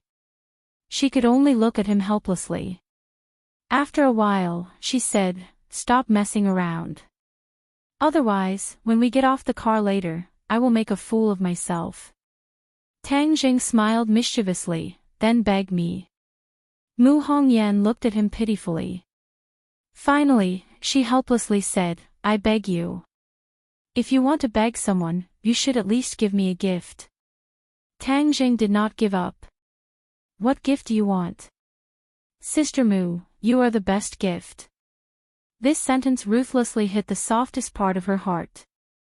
Her heartstrings trembled and her breathing quickened. She could not say another word. Looking at her shy appearance, Tang Zhang had an unprecedented sense of satisfaction. In front of other women, he would say beautiful words of love, but he would not tease her so unscrupulously. But looking at her shy appearance, he could not help but have the urge to tease her. Tang Jing did not push his luck. He really did not do anything out of line. Seeing him behave, Mu Hongyan finally breathed a sigh of relief. But she also felt an inexplicable sense of loss. The motorcade finally arrived in front of the magnificent palace. The royal family had actually prepared a grand welcoming ceremony. However, these people were all calm and did not have the slightest bit of stage fright. Mu Hongyan had already calmed down. She smiled sweetly and looked like a charming lady. She attracted the attention of countless people. She was even comparable to Princess Anne. Westerners prefer this kind of mature beauty. Princess Anne was beautiful, but in the end, she was too immature. Of course, Tang Jing and Tian Chanzi also received a lot of attention. They looked at the welcoming team expressionlessly. These people were all Swedish nobles and dignitaries. These people basically did not know why the king would receive them with such a high standard of etiquette. They were very confused and kept guessing. No one would think that this was related to Nicholas's death, and no one would think that Nicholas had died in the hands of this young man in front of them. The king personally received them, making them in the limelight for a while. There were even some people in the crowd who recognized Tang Jing as the mysterious knight of Princess Annie who was once the talk of the town. Princess Annie was no longer a child. Could it be that Princess Annie and the knight were about to have a happy ending? Why did the king welcome her with such fanfare? Could it be that Princess Annie and the knight were about to have a happy ending? Marriage? Many people had this idea in their minds. They were very shocked. Was Princess Anne really going to marry a Huaxia? The power of rumors and slanders was great, and by the time the welcoming ceremony was over, the rumors and slanders had quietly changed. Princess Annie and Tang Jing were about to hold their wedding ceremony. The protagonist of this rumor had no idea that he had already entered the palace and was arranged to stay there. Brosnan told them that there would be a welcome dinner in the evening. They were tired from the journey and could take a rest first. Tang Jing found that he was living in the same room as last time. The room next door was Fang Shishi's room last time. There, the two of them secretly did a lot of things. Even the royal family did not know about it. However, this time it was Mu Hongyan next door. He had an idea in his mind. He would wait until it was dark and then turn over to see what would happen. This was a rare opportunity for the two of them to be alone. In the car, they had already ignited the fire in each other's hearts. If they did not do something at night, Tang Jing doubted whether his pure yang power could be controlled. The rumors spread very quickly. They had already reached the years of the king and queen. The two of them looked at each other in surprise. The queen could not help but ask, "Is Anne really in love with Tang Jing?" The king also shook his head in confusion. "I don't know. Brosnan knows more about these things. I'll summon him in to ask." After a while, Brosnan came in. When he heard the question, he hesitated for a long time and said, "When they were in Huaxia, Her Royal Highness lived in Tang Jing's house." "What? Why didn't you tell me this before?" The king was shocked. The queen's face also stiffened. Chapter 9:12. Faced with the king's questioning, Bruce quickly explained, "There are other people living in Tang Jing's house, not just the two of them. Moreover, Her Royal Highness guaranteed that there is absolutely no inappropriate relationship with Tang Jing, so I did not report to your majesty. This is a dereliction of duty." "Humph, it must be, and who told you not to tell us, right?" The king knew his daughter very well and asked a question that hit the nail on the head. Bruce smiled and did not say anything, which could be considered as a tacit agreement. The queen asked doubtfully, "You said that there are other people living in Tang Jing's house?" "Yes, the Miss Mu you saw today is living in his house, and there are some others." "Why are there so many people living in his house?" "Maybe they are all good friends living together so they can take care of each other." Bruce was not too clear about the relationship between Tang Zhang and the others, so he speculated. Seeing that nothing really happened between the two, the king and queen were relieved, but they still sternly warned, this matter must not be known to outsiders, understand? Understood. This time, and return to the country and will not go to Huaxia again. Since the two of them are separated, naturally nothing will happen. The king said. The queen looked at the king in surprise and said, you want to bring her back? Don't you want her to keep in touch with that group of cultivators? The king smiled mysteriously. This time, even Tian Chanzi was invited. I naturally have a way to improve my relationship with the cultivators. There is no need for and to appear in public. The queen was thoughtful, but when she thought of the rumors, she felt a headache. I don't know who spread these rumors. It's really not something a gentleman should do. The welcome banquet and ball in the evening will eliminate this misunderstanding. We can't let the rumors continue to ferment. The king was full of confidence. The banquet was held in a huge banquet hall, and many elites gathered together. Tang Zheng, Mu Hongyan, and Tian Chanzi were specially arranged to be near the king and queen, which showed their status. When everyone saw this scene, they felt that the rumors were not false. The king stood up and said, guests, friends, ladies and gentlemen, we are all gathered here today to give a grand welcome to our distinguished guests from the East. Please allow me to introduce our three distinguished guests again. This is Anne's master, Tian Chanzi. This is the young and promising Mr. Tang Zheng. This is the beautiful Ms. Mu Hongyan. Their company will reach strategic cooperation with our country. We will develop together in the fields of finance, technology, service, and so on. It will be mutually beneficial. After hearing such a detailed introduction, everyone finally understood that these three people were indeed from a powerful background. However, the doubts in their hearts grew even stronger. Especially Tang Zheng and Mu Hongyan's company, they had never heard of this name before. Why did they suddenly appear and form a cooperation? Princess Anne kept looking at Tang Zheng with a sweet smile. Because the two of them sat across from each other at the dining table, it was easy for their gazes to meet. In other people's eyes, there was a hint of flirting. They suddenly realized that this mysterious knight was able to obtain these cooperation because of Princess Anne. Wasn't this the so-called living off a woman in the East? No matter which country, men who lived off women were always looked down upon. Therefore, many elites cast disdainful gazes at Tang Zheng.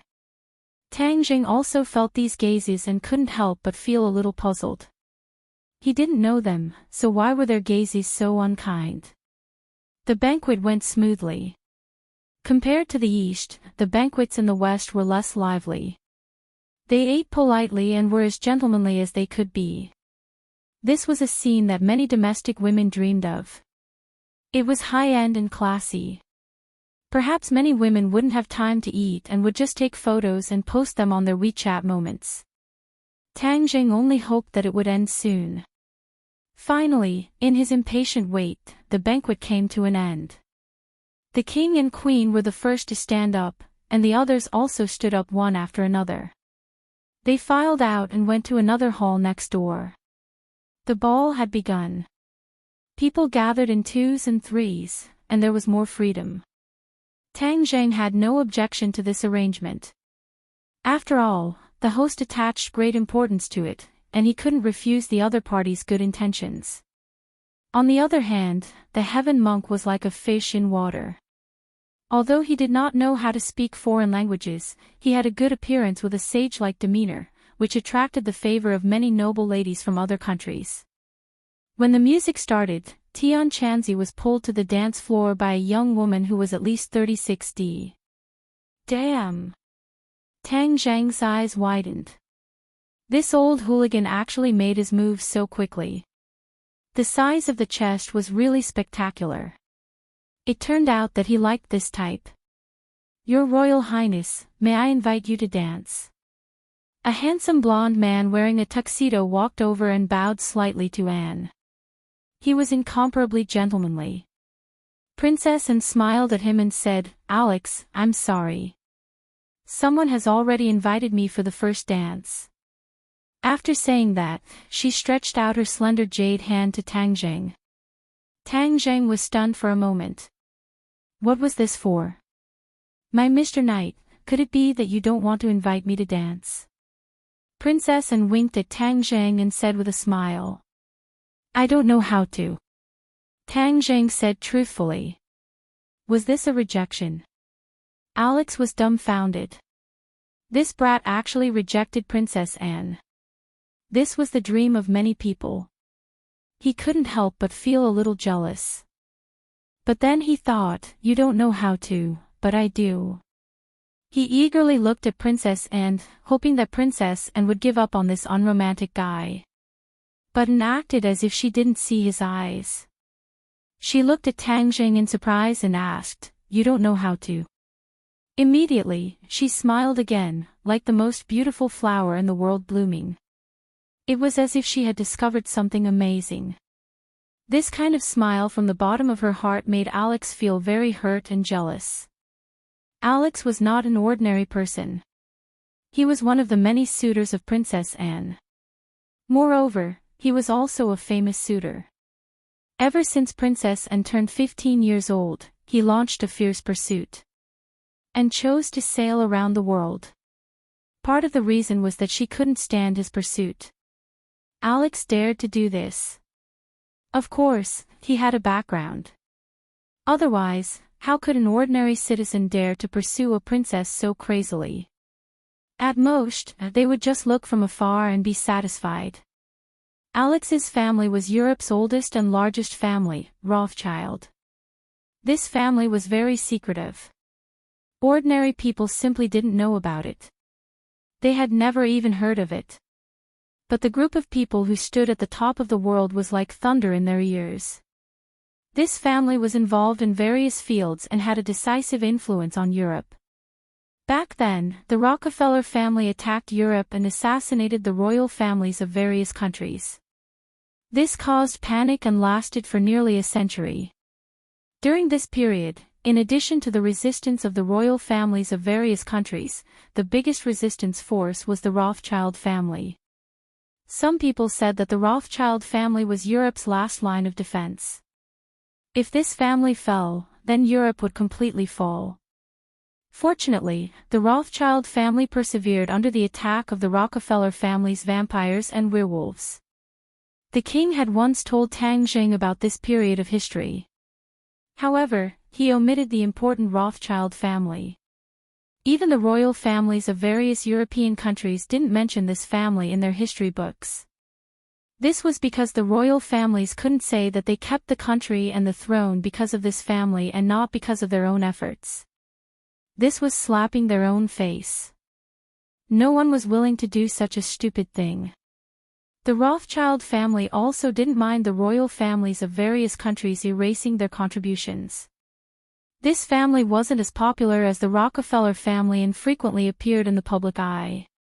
They were better at, or rather, liked to lie dormant. If they encountered an enemy, they could take advantage of the situation and give the enemy a fatal blow. Of course, the most talked about were the 12 holy knights of this family. These were the 12 people who played a significant role in the long battle with the Rockefeller family and were conferred the title of Holy Knights. Countless vampires and werewolves died at the hands of the Holy Knights. It could be said that they were the most powerful group of people in Europe. Of course, they were also the most secretive group. They were like ghosts. Very few people knew of their existence.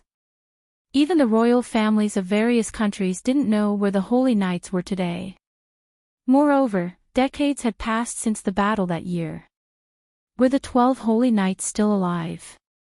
Even if they were already close to 100 years old. Could they still fight? But no one dared to question this question. I thought you knew everything. Finally, I found something you don't know. This is great. Princess Anne said happily as if she had discovered a new continent. Tang Zheng rolled his eyes speechlessly. What was there to be happy about? I'll teach you if you don't know. It's very simple. You're so smart. You'll learn it quickly.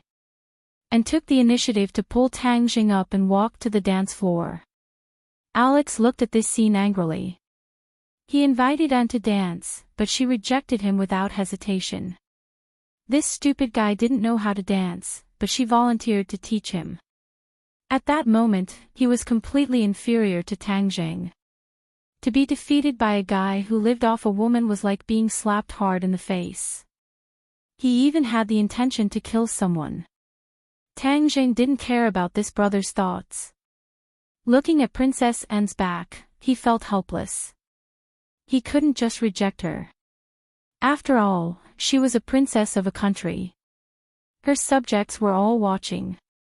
If he rejected her, he was afraid that he would be killed by their eyes.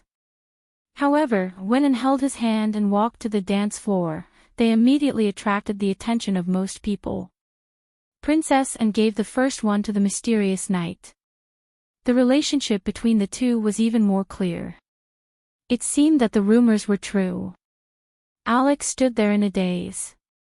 Seeing other people looking at him, he couldn't help but feel a little embarrassed. He turned his eyes and saw Mu Hongyan. His eyes flashed with a touch of surprise, and then he politely invited, "Beautiful Miss Mu, may I invite you to dance?" Mu Hongyan's eyes were fixed on Tang Jing. Her heart was slightly sour. Hearing Alex's invitation, she refused without hesitation. "Sorry, I'm a little tired. I don't want to dance." She smiled faintly and walked to the side, leaving Alex standing there like a puppet in a daze, his mind in a mess. Chapter 9:13. Alex watched with jealousy as Tang Zhang and Princess Anne danced on the dance floor. Tang Zhang's movements were very rusty and he couldn't even grasp the rhythm. He was obviously a rookie and Princess Anne had been guiding him. If it wasn't for her, he would have already made a fool of himself. This made Alex burn with jealousy. You didn't look for a ready-made dance king but chose this brat. Wasn't this just looking for trouble for yourself? Later, when you make a fool of yourself, you will know how unwise your choice was. Tang Zhang's movements attracted the attention of the others. Their lips curled into a faint smile and they couldn't hide the contempt in their eyes. So this mysterious knight was only so-so. They didn't know why Princess Anne would fancy him. Hiss. Anne lightly sucked in a breath of cold air and her mouth slightly twitched. This was because Tang Zhang's foot stepped on her again. Although Tang Zhang was an expert cultivator, it was inevitable that he would make a beginner's mistake. Looking at the burning gazes of the people around him, he couldn't help but feel a little embarrassed. "It's okay, it will be fine in a while. I believe in you." Anne's lips curled up.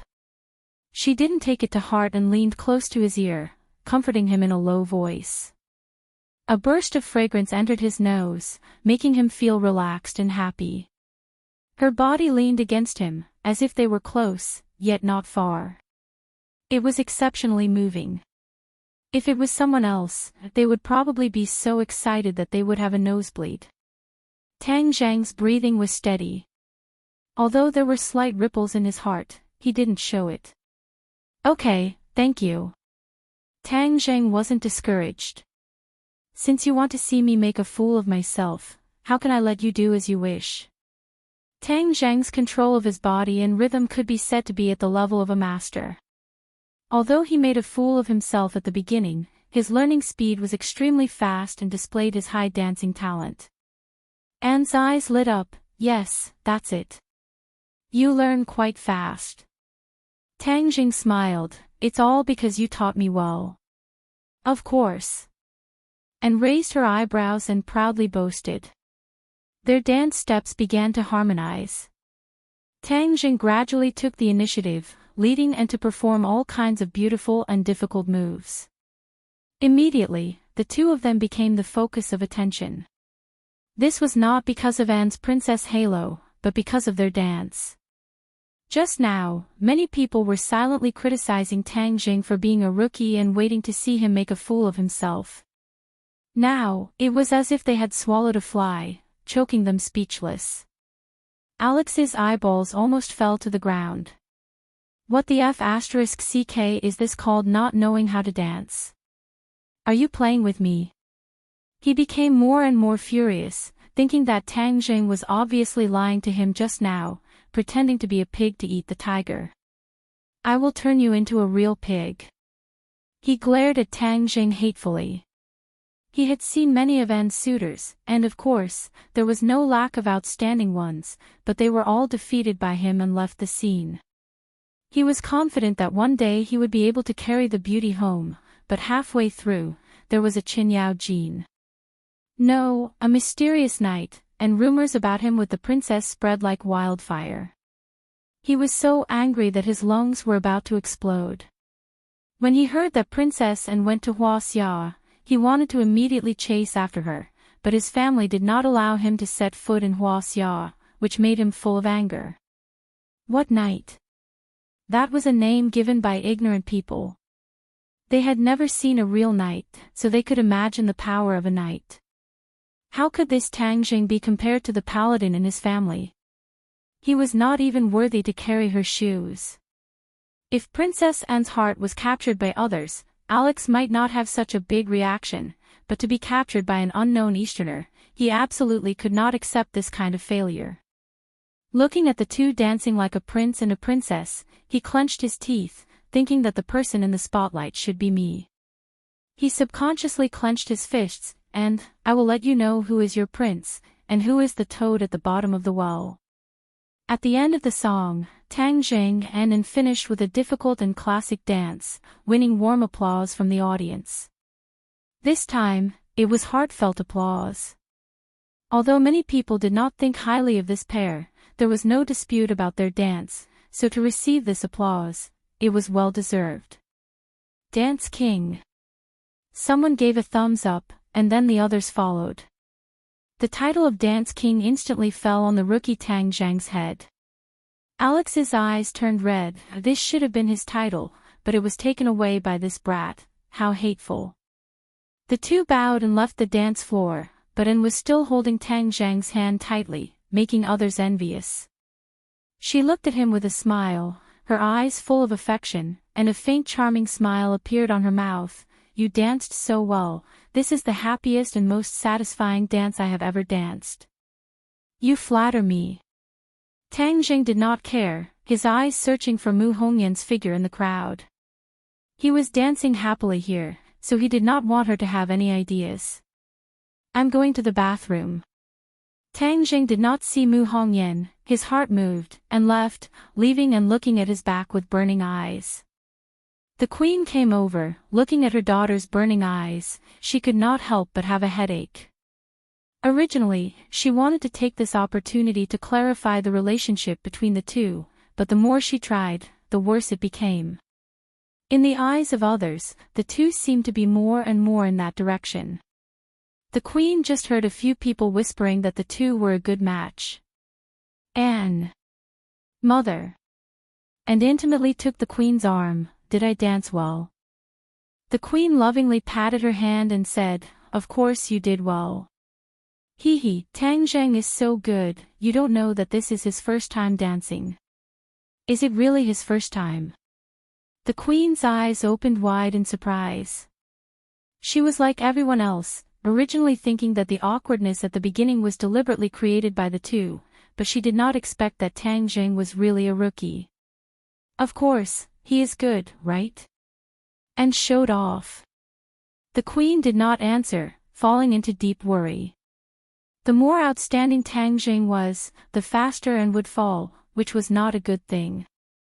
At this time, Alex came over and persistently sent an invitation to Anne. Anne faintly smiled and tactfully declined, I'm sorry, I'm tired, I need to rest for a while. Another refusal. Alex angrily roared in his heart, the wind messed up, and his hatred for Tang Jing increased. Without a doubt, all of this was because of that brat. In the past, Anne was not so cold to him. Seeing Alex return in disappointment, the queen worriedly said, "And, Alex has pursued you for so long, why are you becoming colder and colder to him?" "I don't like him, I'm tired of him chasing me." And pouted and unhappily said, "Alex is actually very outstanding, you need to calm down and understand him better," the queen advised. And rolled her eyes and coquettishly said, "Mother, how can he be as outstanding as Tang Jing? He is only relying on his family, not his own ability. Family is also a kind of resource, an advantage, there is nothing bad about it. In any case, I don't like the Rothschild family. Since you know that he is a member of the Rothschild family, you shouldn't be so cold to him. So what if he is from the Rothschild family? I don't like him, I just don't like him." And stubbornly turned her head and coldly snorted. The queen was helpless and could only sigh in her heart. Many royal families in Europe had ideas about the Rothschild family, wanting to further their relationship with them.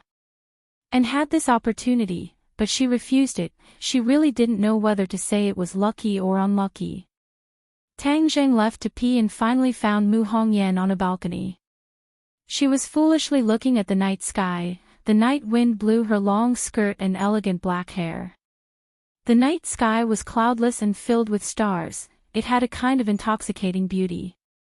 Mu Hongyan heard footsteps and turned around, looking at Tang Jing in surprise. "Why are you here? Aren't you going to dance with Anne?" "What, are you jealous?" The corner of Tang Zhang's mouth hooked up as he teased. "Why would I be jealous?" Mu Hongyan pretended to smile lightly. The night wind blew and she subconsciously hugged her arms. Tang Zheng took off his coat and put it on her. Her heart warmed and she did not refuse, turning to look at the night sky again. "The night sky here is really beautiful, there is too much fog in the capital, it is hard to see this kind of night sky," Mu Hongyan said. Tang Jing naturally hugged her from behind and said, "It won't be long before the night sky in the capital also becomes beautiful." The tree of life was transforming the world's spiritual energy. As long as the spiritual energy was rich, the air would become better. "Don't be like this, we will be seen." Mu Hongyan's body tensed up, her cheeks flushed red as she hurriedly refused, trying to break free from Tang Zhang's embrace. Tang Jing allowed her to struggle, but he did not let go, not allowing her to refute as he said, "Don't move, otherwise if other people are attracted, I won't be responsible." Mu Hongyan bitterly looked up at him and faintly said, "You're bullying me." "How am I bullying you? How could I bear to? The night wind is so strong, I was afraid that you would catch a cold, so I hugged you to give you warmth." Although she knew that these were empty words, her heart could not help softening as a warm current flowed through her. She gave up struggling and allowed him to intimately hug her.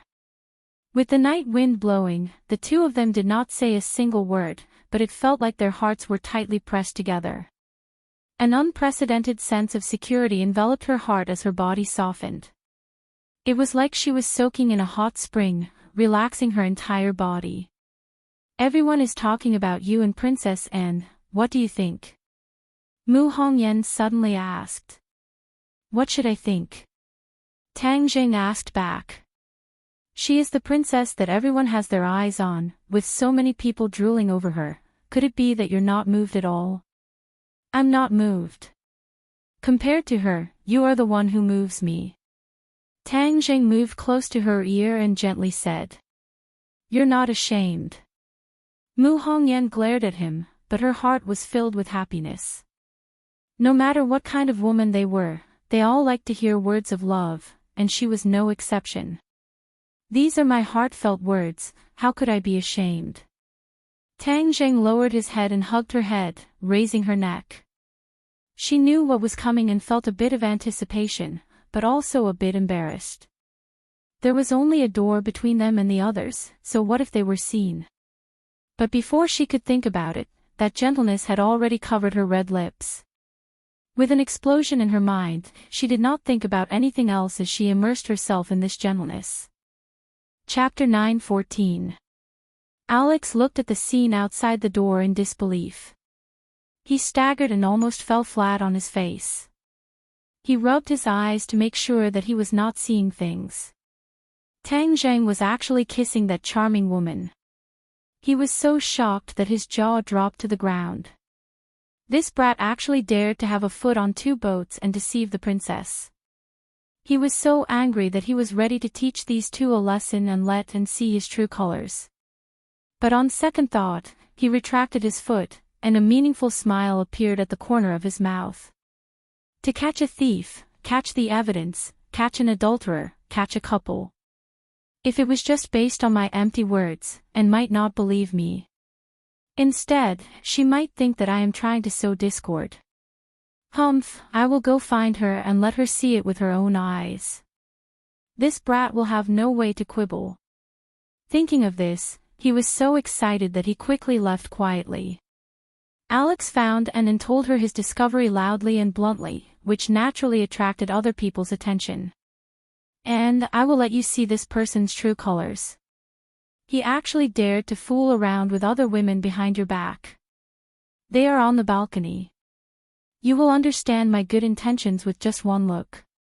When everyone heard that Princess Anne's mysterious knight dared to have such a daring rendezvous with his lover on the balcony, they could not help but be shocked. The flames of gossip burned in their hearts. This was a good show. How could they miss it? The king and queen looked at each other. Their eyes flashed with deep worry. If this was true, then it would be a scandal for the royal family. And had a calm expression. Tang Jing already had a girlfriend. Even if something really happened between him and someone, she would not be surprised. However, Alex actually mentioned Tang Zhang and Mu Hongyan. This was something that she did not expect, so she wanted to see what was going on. And, look! Alex pointed to the balcony as if he was presenting a treasure and shouted himself hoarse, look at how shameless they are. How can this kind of person be worthy of you? This kind of shameless person should be chased out of the holy palace. Alex's accusation was powerful and everyone looked towards the balcony. Ah! A woman's scream rang out. Alex was overjoyed and said even more excitedly, catch them in the act. Let's see how this adulterous couple will quibble this time. Everyone looked at the scene on the balcony with a strange expression. They looked at Alex meaningfully. Alex felt uncomfortable being stared at by everyone. He subconsciously turned his head to look. Immediately, his mouth opened wide. He stared at the two people on the balcony in disbelief and roared, "Why are you guys here? Isn't it Tang Jing?" The two people on the balcony were a well-known couple. They were shocked and at a loss, but they immediately calmed down. It wasn't like they were caught red-handed. What was there to be afraid of? However, their expressions became extremely gloomy as they glared at Alex and asked angrily, "Alex, what is the meaning of this?" Alex was stunned. He never thought that things would turn out like this. For a moment, he was at a loss. He muttered to himself, impossible. It was clearly them. How did it become you guys? The two of them had coincidentally left when Tang Zhang and Mu Hongyan left, and then secretly came here to kiss each other. However, they didn't expect that this romantic act would be destroyed by Alex's deranged actions. And coldly looked at Alex and angrily said, "A true gentleman should not do this kind of nonsense. I want you to apologize to Tang Jing." Alex quickly shook his head, "No, it's not like that. I clearly saw Tang Jing. How could it be them?" "What do you mean?" "The evidence is right in front of you. Do you still want to quibble? If you don't apologize, then don't expect me to say a word to you in the future," Princess Anne resolutely said. Alex was both angry and confused. What the F***K was going on? He was sure that he did not see wrong. However, he did not know that Tang Zhang's cultivation was shocking. If he dared to do this kind of thing on the balcony, then he naturally had confidence. When Alex walked past the door, Tang Jing noticed him but did not say anything. Then he pulled Mu Hongyan into the ballroom. Mu Hongyan's heart almost jumped out of her throat. Her body was weak and her cheeks were red as if she was drunk. She hurriedly hid in the bathroom to calm herself down and touch up her makeup. Tang Jing, on the other hand, was a quiet pretty boy in a corner, watching with interest as Alex brought a large group of people to catch the adulterers. Everyone looked at this scene and secretly shook their heads. Alex must be dizzy. He actually used such a clumsy method to sow discord. This time he was asking for trouble. The king and queen simultaneously let out a sigh of relief. It was fortunate that the royal family did not make a fool of themselves. Immediately, everyone looked at Alex with unfriendly expressions. Alex was riding a tiger and could not back down. However, he still stubbornly said, "I definitely did not see wrong," and gave a cold snort and turned around to leave without saying a word. "And don't go. Listen to my explanation," Alex loudly shouted. And did not turn her head and said, "Unless you apologize to Tang Jing, don't expect me to forgive you." And just happened to see Tang Jing in the corner. She immediately walked over to him and angrily said, "Tang Jing, Alex has sinister intentions. Don't listen to his nonsense." Tang Jing smiled and looked at Alex without saying a word. His heart panicked from being looked at and he became even angrier. He loudly shouted, "I clearly saw you." Tang Jing indifferently asked, "And the result?" In the end. Alex stuttered, but he couldn't say anything. The result was seen by everyone. "I don't need to say more," Tang Jing said with a smile. "Yes, the result was that he deliberately tried to drive a wedge between us. This kind of person is too hateful." And chimed in. Alex was at a loss for words. He pointed at Tang Jing. His cheeks were red as he angrily said, "I will make you regret what you did today. This is Europe, not your backward Huaxia." Tang Jing's face darkened and said, "Arrogant. A frog at the bottom of a well. Even today, you dare to say that my great Huaxia is backward." Although there were many problems in the country, there was no doubt that this country was becoming stronger and stronger. At the very least, it was not backward. Of course, many people in the West still brought the Huaxia from 100 years ago into the current Huaxia. These people were ignorant. They were the real frogs at the bottom of a well. Tang Jing's words were powerful and a formless aura enveloped Alex's body. Alex was shocked and sat on the ground. He actually had an illusion that Tang Jing was like a mountain that was difficult to look up at. The pressure made his heart feel as if it was about to stop beating. This was the result of Tang Jing's dragon's might erupting. Seeing Alex's battered and exhausted appearance, the crowd burst into laughter. Alex's cheeks were red. He angrily climbed up and angrily said, "I will definitely make you regret what you did today." After he finished speaking, he pushed away the crowd and ran away in a sorry state like a defeated general. Seeing this, and hurriedly comforted, Tang Jing, "Don't listen to his nonsense. With me here, no one will dare to hurt you." "Do you think he can hurt me?" Tang Jing faintly smiled. And was slightly startled. "It seems that I was thinking too much." Seeing this scene, the king couldn't help but feel a headache. Alex wasn't an ordinary noble. He represented the Rothschild family. It wasn't a wise decision to become enemies with him. The ball didn't last long before it dispersed. The king called out to Tang Jing and the two of them went to the study together. Bruce gently closed the door and retreated outside, quietly waiting for the summons. The king looked at Tang Jing with a serious expression and said, "You made Alex look bad tonight. I'm afraid he will hold a grudge." Tang Jing didn't mind and said, "Is your majesty worried about my safety? There is no need. I know that you are quite capable and are a cultivator. However, there are also very powerful existences in Europe. They might not be weaker than you cultivators." The king muttered. Tang Zheng's heart moved and asked, could it be that there are still remnants of vampires and werewolves in Europe? Those remnants are nothing to worry about. I'm talking about another group of people. Oh. Tang Zheng's thick eyebrows rose.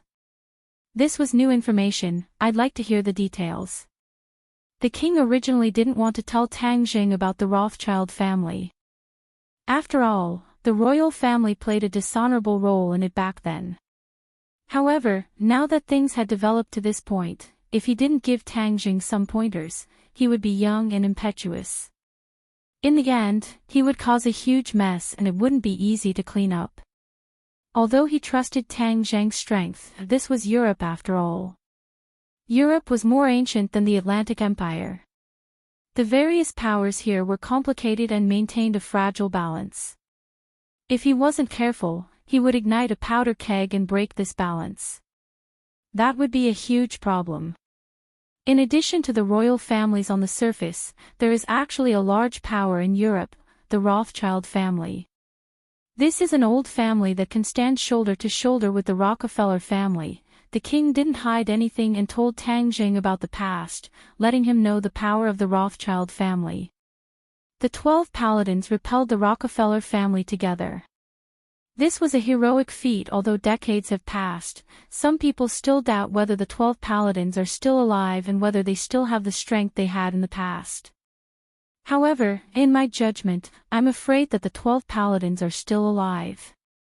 Therefore, you can imagine the power of the Rothschild family, and Alex is a member of this family. Tang Zheng suddenly realized why the old king was so serious. It turned out that there was such a large power hidden in Europe. You also know that Nicholas died in my hands. Do you think I would still be afraid of the 12 paladins? Tang Zheng didn't think much of it. These Westerners often like to boast, but compared to the practitioners of Hua Xia, they were still lacking. The Rockefeller family was the best proof. Seeing that Tang Zheng didn't think much of it, the king became anxious and hurriedly said, there is a saying in Hua Xia that an arrogant army is bound to lose. I think this saying is very classic. Although Nicholas lost in your hands, Rothschild is not Nicholas. You can't generalize, so it's better to be careful. The king seemed to have unlimited power these years, but in fact, he had always been cautious. So when he saw Tang Zheng's attitude, he was secretly anxious for him. Chapter 9:15. Although the king's words were very serious, Tang Zheng disagreed and said, I don't have a direct conflict of interest with the Rothschild family. If they want to fight me to the death just because of Alex, then this family wouldn't have been able to stand for so many years without falling. Big families were very cautious. If they made a big fuss just because of one person's jealousy, then it would be making a big fuss out of nothing. Besides, didn't the Rothschild family always pay attention to keeping a low profile? That was even more unlikely. After listening to Tang Zheng's explanation, the king pondered for a while and had to admit that what he said was true. He nodded and said, your analysis is very reasonable. It seems that I was too concerned, but in any case, it's better to be careful. Thank you for your reminder, Your Majesty. Tang Zheng was not a person who was afraid of trouble, and of course, he was not a person who liked to stir up trouble. As long as the Rothschild family did not provoke him, then he would naturally not pay attention to them. The Rockefeller family has a lot of property in Europe. I have already arranged it for you. You can act tomorrow. Bruce will accompany you all the way, the king said. Thank you, Your Majesty.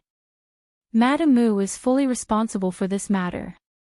She is more proficient in business than I am. The king said hesitantly, this is a huge fortune. Tang Zheng knew what he was thinking and waved his hand. Your Majesty, I chose her because I believe in her. The king was slightly startled. He did not expect Tang Zheng to trust Mu Hongyan so much. He did not say anything more and nodded. Then it's up to you. Tang Zheng left the study. Tian Chanzi came out of nowhere and looked at him with a meaningful smile.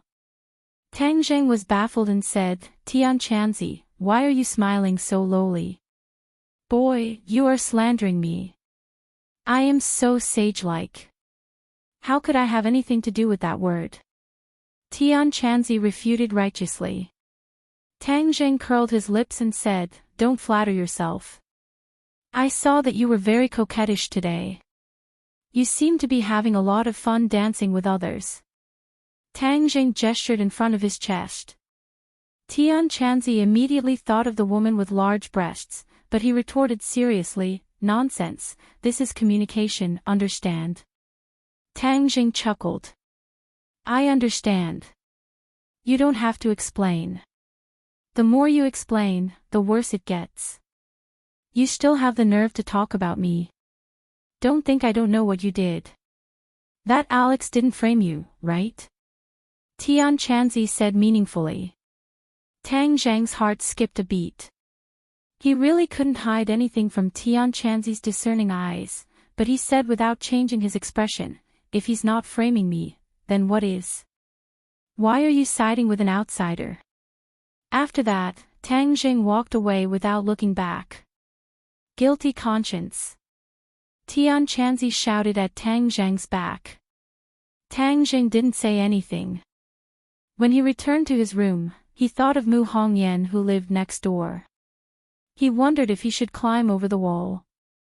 But when he thought that Tian Chanzi must be secretly watching, he temporarily suppressed the idea in his heart.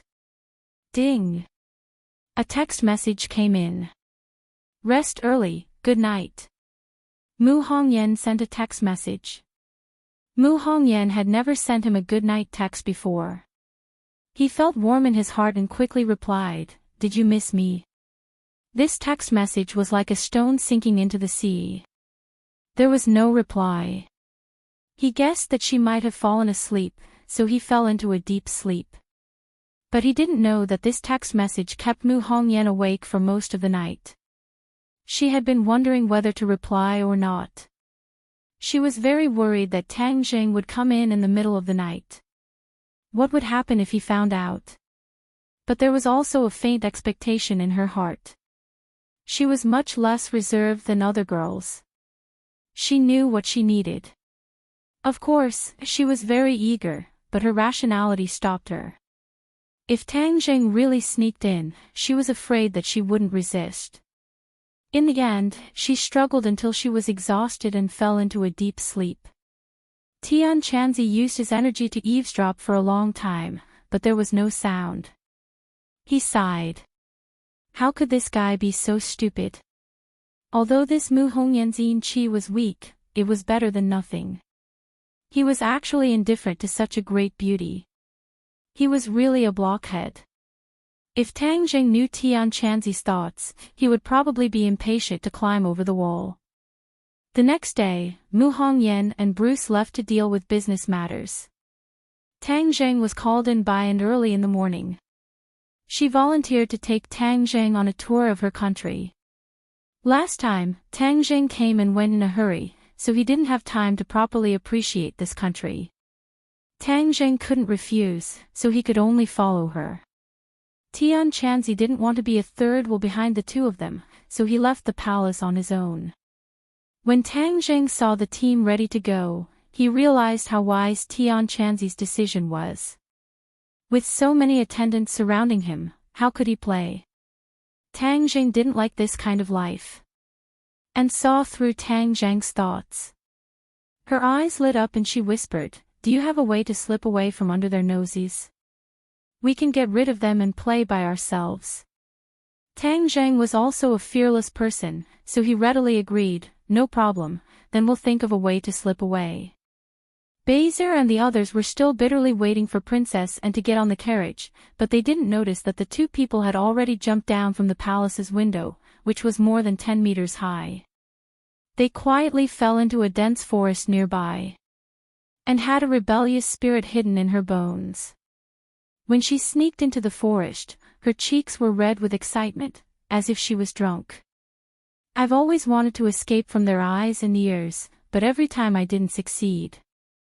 This time, with your help, I finally succeeded. When your cultivation is high in the future, this will only be a small matter. Tang Zheng lightly said. When will my cultivation be as high as yours? Anne's expression darkened as she said dejectedly. If you use the crystals to absorb the energy within, your cultivation will naturally be twice the result with half the effort.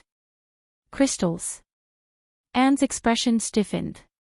Of course she knew that her father had more than 2 crystals, but as for how many he had, she didn't know. You won't tell me that your father really doesn't have any more crystals, right? Tang Zheng said with interest. And awkwardly said, so you already know. Not only do I know, even Tian Chanzi knows. Tang Zheng didn't want to hide it from her. Crystals were really good things. Although he now had Qi Yu's heart's blood and didn't need to absorb the energy of crystals, the people around him needed it too much. Master actually knows about it too. Annie was shocked. Your father specially invited Tian Chanzi this time. It's not as simple as just wanting to see him, right? You should have other requests. Since we're not outsiders, you might as well just get straight to the point with Tian Chanzi. This was Tang Zheng's guess, so he directly told her, there was no need to beat around the bush. Anne's expression kept changing, thinking that she had to tell her father about this matter. But she didn't want to let this matter spoil her mood. In the blink of an eye, her face was full of sunshine as she said, let's not talk about this. Let's quickly leave this forest and go to the main street. My country has a long history and has many famous scenic spots. Your trip will definitely be worthwhile. Then I'll wait and see. Before coming out, Anne had specially dressed up so that people who weren't familiar with her wouldn't be able to recognize her. The two of them walked along the streets, which were filled with the ancient charm of history. This country's population wasn't large, so it wasn't as busy as their home country. It was very leisurely and comfortable.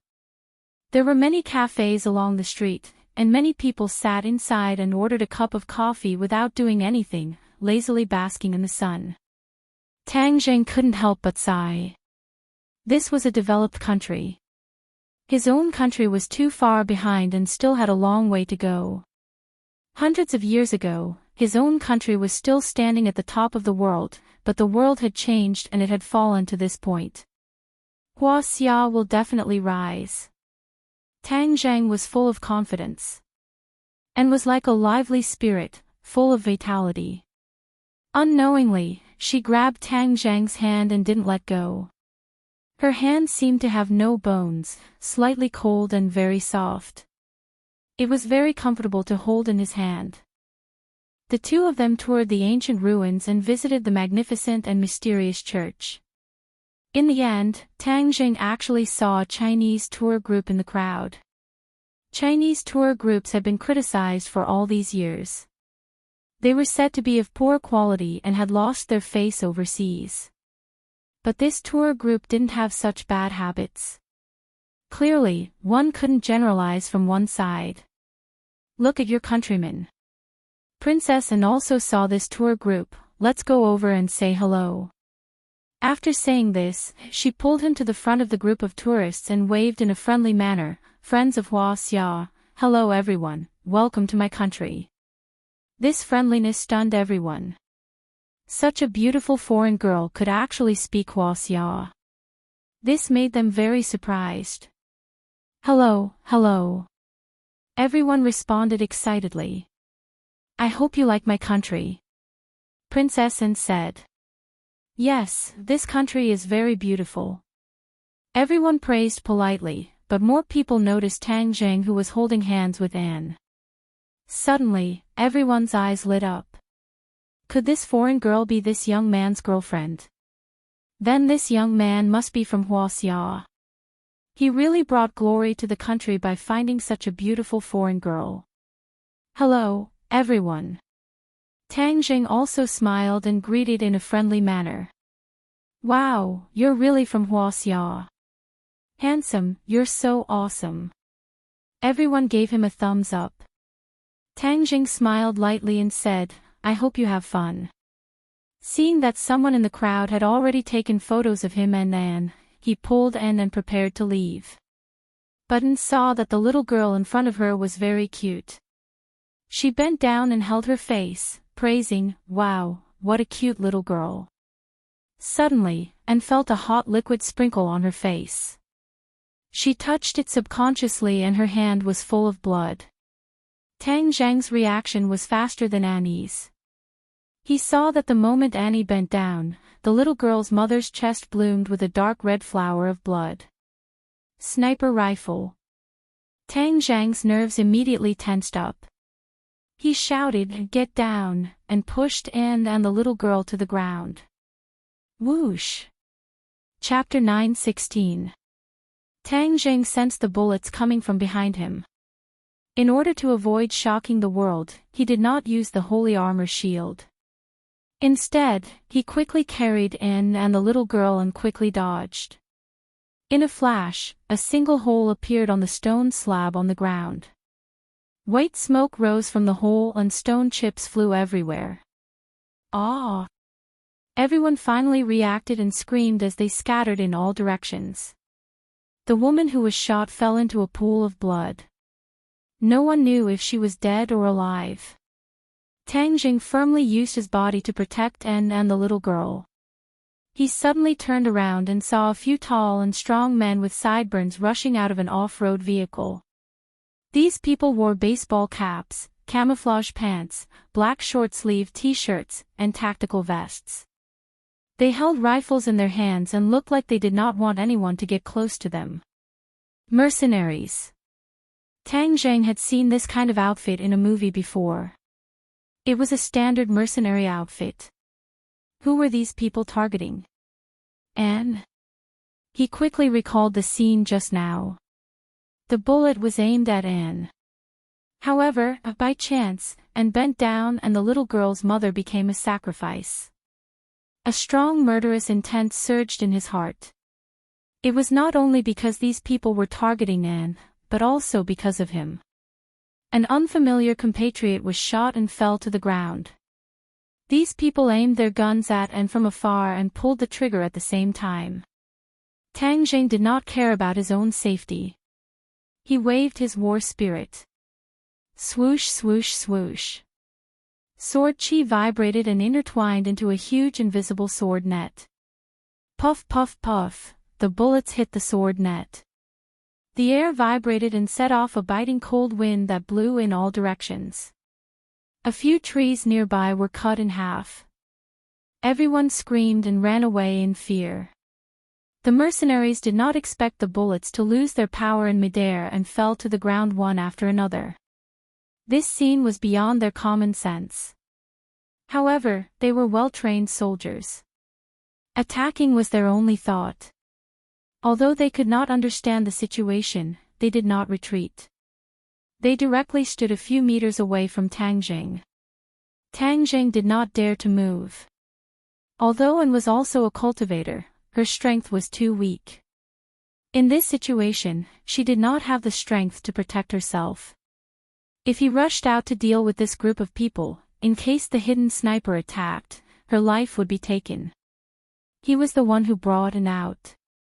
He would definitely not let anyone hurt her and the little girl in her arms. Looking at the little girl, he thought of Nana at home. They were at the same age as flowers. They should bloom brilliantly and not wither. There were so many mercenaries, and there was even a sniper hiding in the dark, so Tang Zhang couldn't care less about shocking the world. With his finger, war spirit, he directly flew out. Since he could not leave Anne, he would use the sword to attack. These mercenaries would never have dreamed that he would have such a method. War spirit was as fast as lightning. With a sword, it pierced through the chest of a mercenary. A huge bloody hole appeared on his chest. He stared with his eyes wide open. He could not believe that he had died just like that. Seeing this, the other mercenaries turned pale with fright. However, they did not retreat.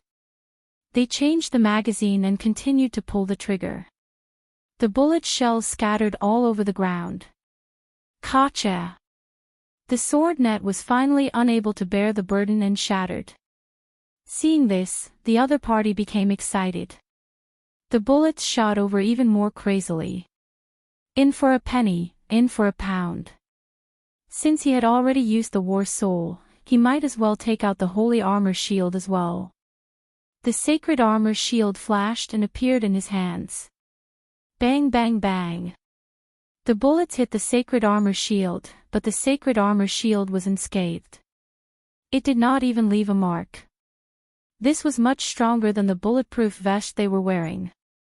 Seeing Tang Zhang's endless tricks, the mercenaries looked at each other in dismay. Even if their hearts were firm and they didn't know what fear was, seeing these things that were beyond their knowledge, their hearts couldn't help but beat like a drum. Kill! Tang Zhang angrily roared, and the battle soul sword attacked again. It descended from the sky, and with a fupuchit sound, it directly chopped down on the head of a mercenary. Then, from top to bottom, it did not stop at all. In an instant, the mercenary was split into two, and the two halves of his body fell to the sides. The mercenaries were experienced and knowledgeable, but seeing this kind of death, their faces turned ugly. They hurriedly shouted into their headphones, "Quick, shoot!" A powerful bullet shot out and hit the sacred armor shield with a bang. It was still unable to break through the sacred armor shield's defense. Another sniper. This time, Tang Jing finally caught the trajectory of the bullet. He looked up and saw the roof of a building dozens of meters away. He squinted his eyes. Although it was dozens of meters away, he could still vaguely see a gun barrel on the roof. Bang bang bang. The sniper missed and continued to shoot. It was as if he was not afraid of exposing himself. This was because he had to protect his companions as they retreated. The mercenaries saw Tang Zhang's tricks. After attacking for a long time, they finally realized that their mission had failed, so they decisively retreated. They were extremely afraid of the war spirit that was floating in the air. This sword was their nightmare. It could actually fly in the air against common sense. Could it be that it was some kind of high technology? They stopped shooting at Tang Zhang and directly pulled the trigger on the war spirit. The war spirit was hit until it made crackling sounds, but it still firmly stopped in the air. It only slightly swayed a few times.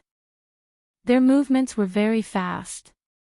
They immediately retreated to the SUV and started the car to prepare to escape. Tang Zhang was furious and roared, "You want to escape? Go to hell." With a point of his finger, the war spirit flew out with a whistling sound and flew in front of the SUV's windshield. Everyone in the car saw the sword that was like a ghost. However, they were sitting in a car that was like an iron wall, so how could they be afraid of a sword? The car engine roared, and the back of the car spewed out black smoke. The car rushed out like a wild beast. Whiz! The war spirit slashed down. Puff! Like cutting tofu, the war spirit slashed through the middle of the SUV. In an instant, the SUV disintegrated. Just like the mercenaries, it was split into two. Boom! The SUV crashed into a big tree on the side of the road and turned into a pile of scrap metal. With a boom, it exploded into a ball of fire and soared into the air. Tang Jing did not even look at it.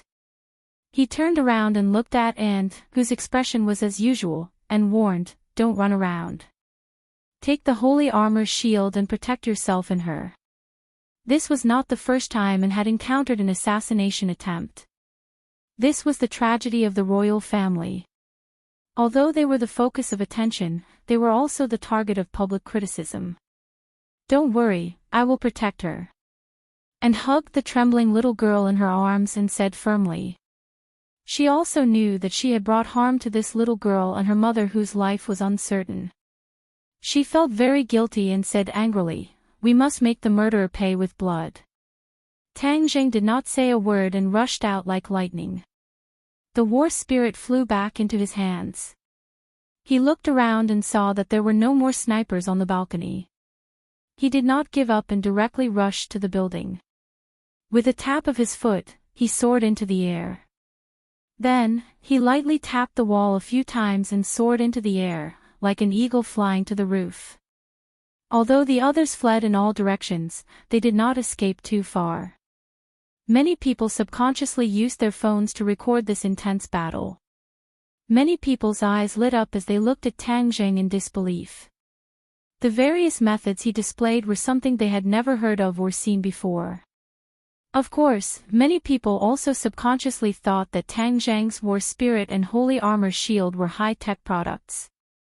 But when Tang Zheng walked up from the wall as if he was walking on flat ground, they were so scared that their phones almost fell to the ground. Was this still a human? Everyone looked at each other in dismay as if they had discovered a new continent. They all shared this video on the internet. A motorcade drove out from the corner of the street and rushed towards and like lightning. Everyone's heart tightened. Could it be another mercenary? Everyone's heart could not help but be anxious for An and the others.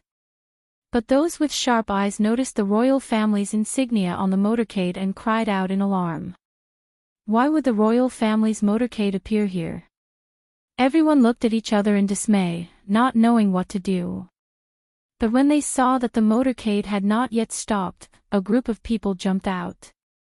The first to bear the brunt was Bezer. Bezer had never been as anxious as he was today. Originally, he was going to accompany Her Highness to tour the city. But he did not expect that An and Tang Zheng would disappear. Without a doubt, these two people deliberately wanted to get rid of them.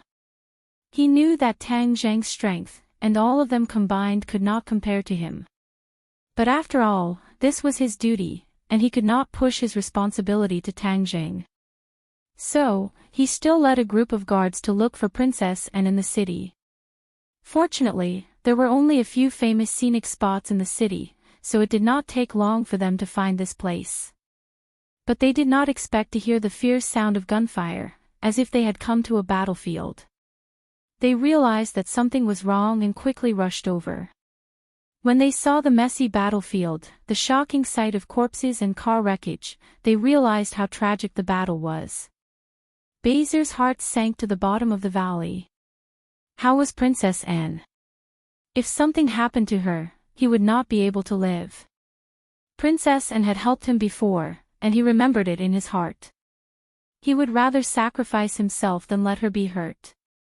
Princess Annie saw Bezer and the others and hurriedly called out, "I'm here." This was like the sound of nature, and they all breathed a sigh of relief. They rushed over and surrounded Princess Annie in the middle, forming a human wall. Every one of them was armed with a rifle, and they were on alert. Princess Anne finally stood out from behind the holy armor shield. The crowd in the distance also saw her. Someone finally recognized her and shouted, "Princess Anne, it's Her Highness." Anne was the first princess in Europe. Although there were many princesses in Europe, there was no doubt that she was the most famous and the most popular one. Only then did everyone realize that it was the royal motorcade. It turned out that Princess Anne was the one who was attacked. Who would be so daring to assassinate Princess Annie? Chapter 9:17. Tang Zheng climbed to the top of the building and saw a figure jump down from the top of the building. He quickly chased after it but found that it was a rope between the two floors. The sniper was already in the middle of the rope with a pulley. The sniper seemed to have sensed that there was someone behind him and suddenly turned his head, only to find Tang Zheng standing not far away, staring straight at him. The sniper was so shocked that he almost fell from the sky. How did this person get up? Why was he so fast? Whoosh! Tang Zheng moved. He stepped on the rope and chased after the sniper as if he was walking on flat ground. He was much faster than the sniper. The sniper's eyes flashed with horror. He grabbed the pulley with one hand and took out his pistol with the other. He aimed at Tang Zheng and pulled the trigger. The bullets flew past Tang Zheng but he didn't slow down. He flew over the sniper's head and reached the top of the opposite building first. The sniper was terrified. There was no way to retreat. He was dozens of meters above the ground. He would definitely die if he fell. so he could only watch as he got closer and closer to Tang Zheng. His magazine was empty and there was nothing he could do. Tang Zheng shot out like lightning, grabbing the sniper's neck and pulling him down from the air. The sniper tried to struggle but couldn't move at all. "Tell me, who sent you here? Do you want to kill Princess and/or deal with me?" Tang Zheng asked murderously. "I won't tell you," the sniper said stubbornly. "Even if you don't tell me, I have a way to find out." Tang Zheng didn't want to waste time with him. He wanted to use the soul-searching technique. However, with a bang, the sniper's head exploded. Red and white liquid exploded in all directions. Tang Zheng was scared out of his wits and hurriedly dodged far away. The sniper softly fell to the ground, but his head had already been blown away. Could there be another sniper? Tang Zheng looked around but didn't find anything suspicious. Moreover, he didn't hear the sound of a bullet. A bomb. He immediately thought of a possibility. Could it be that the sniper had installed a mini-bomb in his head and detonated it remotely? He sucked in a breath of cold air. This meant that the enemy had not been completely eliminated, and there were still enemies spying on them in the dark. He was worried about An's safety, so he didn't waste any time at the top of the building. He jumped down from the top of the building, and with a quick tap of his toes on the wall, he landed firmly on the ground. A group of royal guards rushed over. When they saw him jump down from such a high building without a single scratch, they all turned pale with fright. "The sniper's body is on the rooftop," Tang Zheng said and quickly returned to the scene of the incident. The guards surrounded Princess and as if they were facing a great enemy, fearing that the enemy would attack. And lay beside the little girl's mother and pressed down on the spot where she was shot in the chest to stop the blood from flowing out. "She's not dead." Tang Zheng was shocked and couldn't help but feel a little relieved. If this innocent person was really implicated and lost his life, whether it was him or An, they would both feel very sad and guilty. He took 3 steps and rushed over. When An saw Tang Zheng, she was like a drifting duckweed that finally found its roots. She anxiously shouted, "Tang Zheng, quickly save her." "Let me do it." Tang Zheng supported the woman, his true chi flowed, and he immediately investigated her injuries. The bullet was left in the chest, but it didn't hurt the main organs and aorta. The only trouble was that the bullet was still in the body. If it stayed there for a long time, it would be dangerous. The little girl was crying on the side, crying and shouting, "Mom, wake up, don't leave me." Seeing this scene, Tang Zheng and An's heart tightened.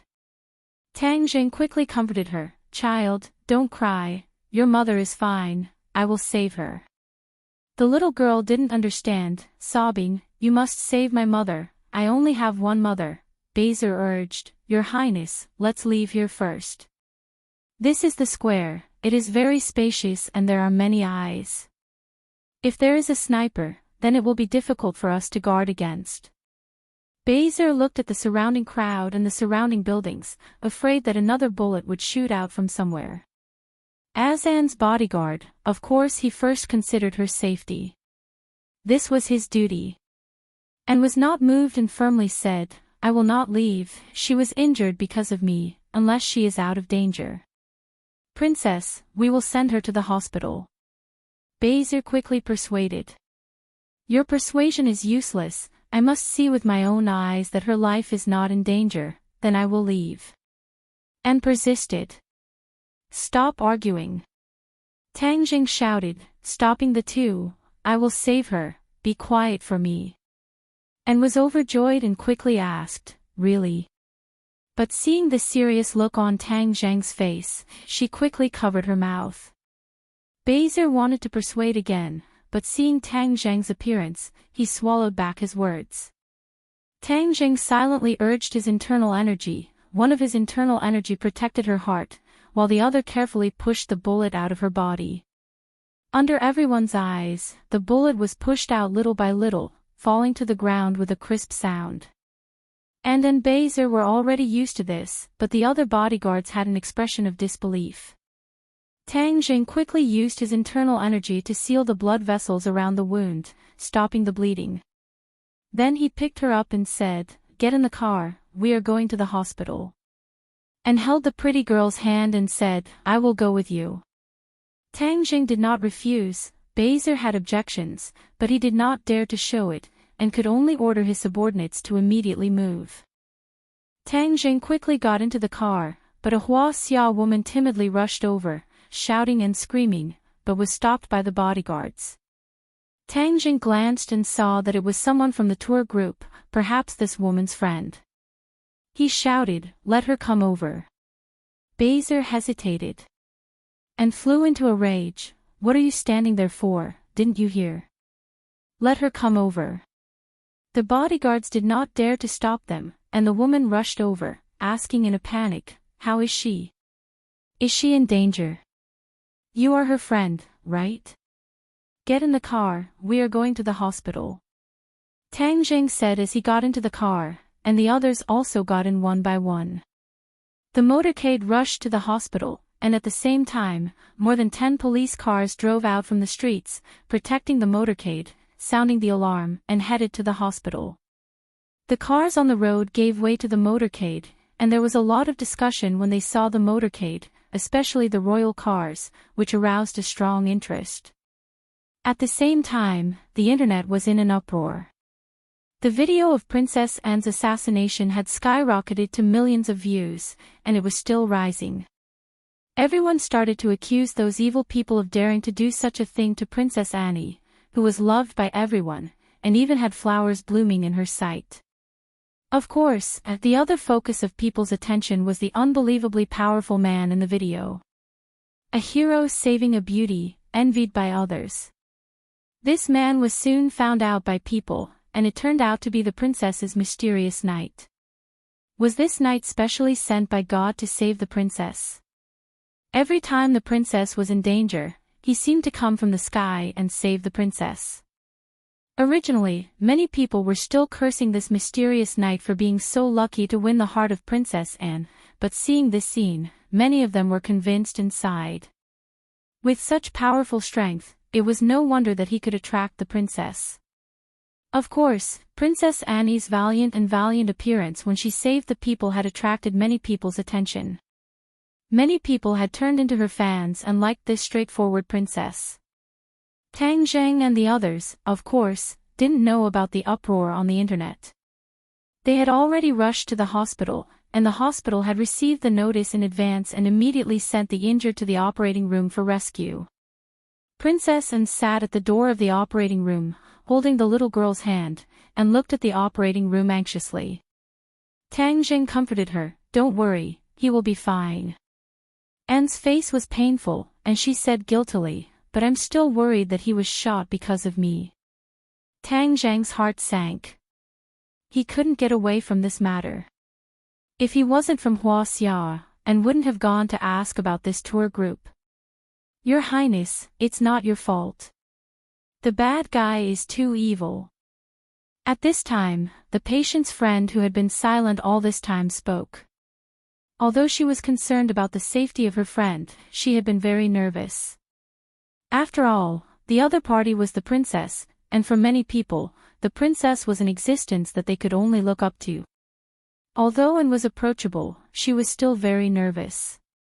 Hearing her say this, Anne finally breathed a sigh of relief and said, "Don't worry, I will definitely get justice for her. I will definitely not let the murderer go unpunished."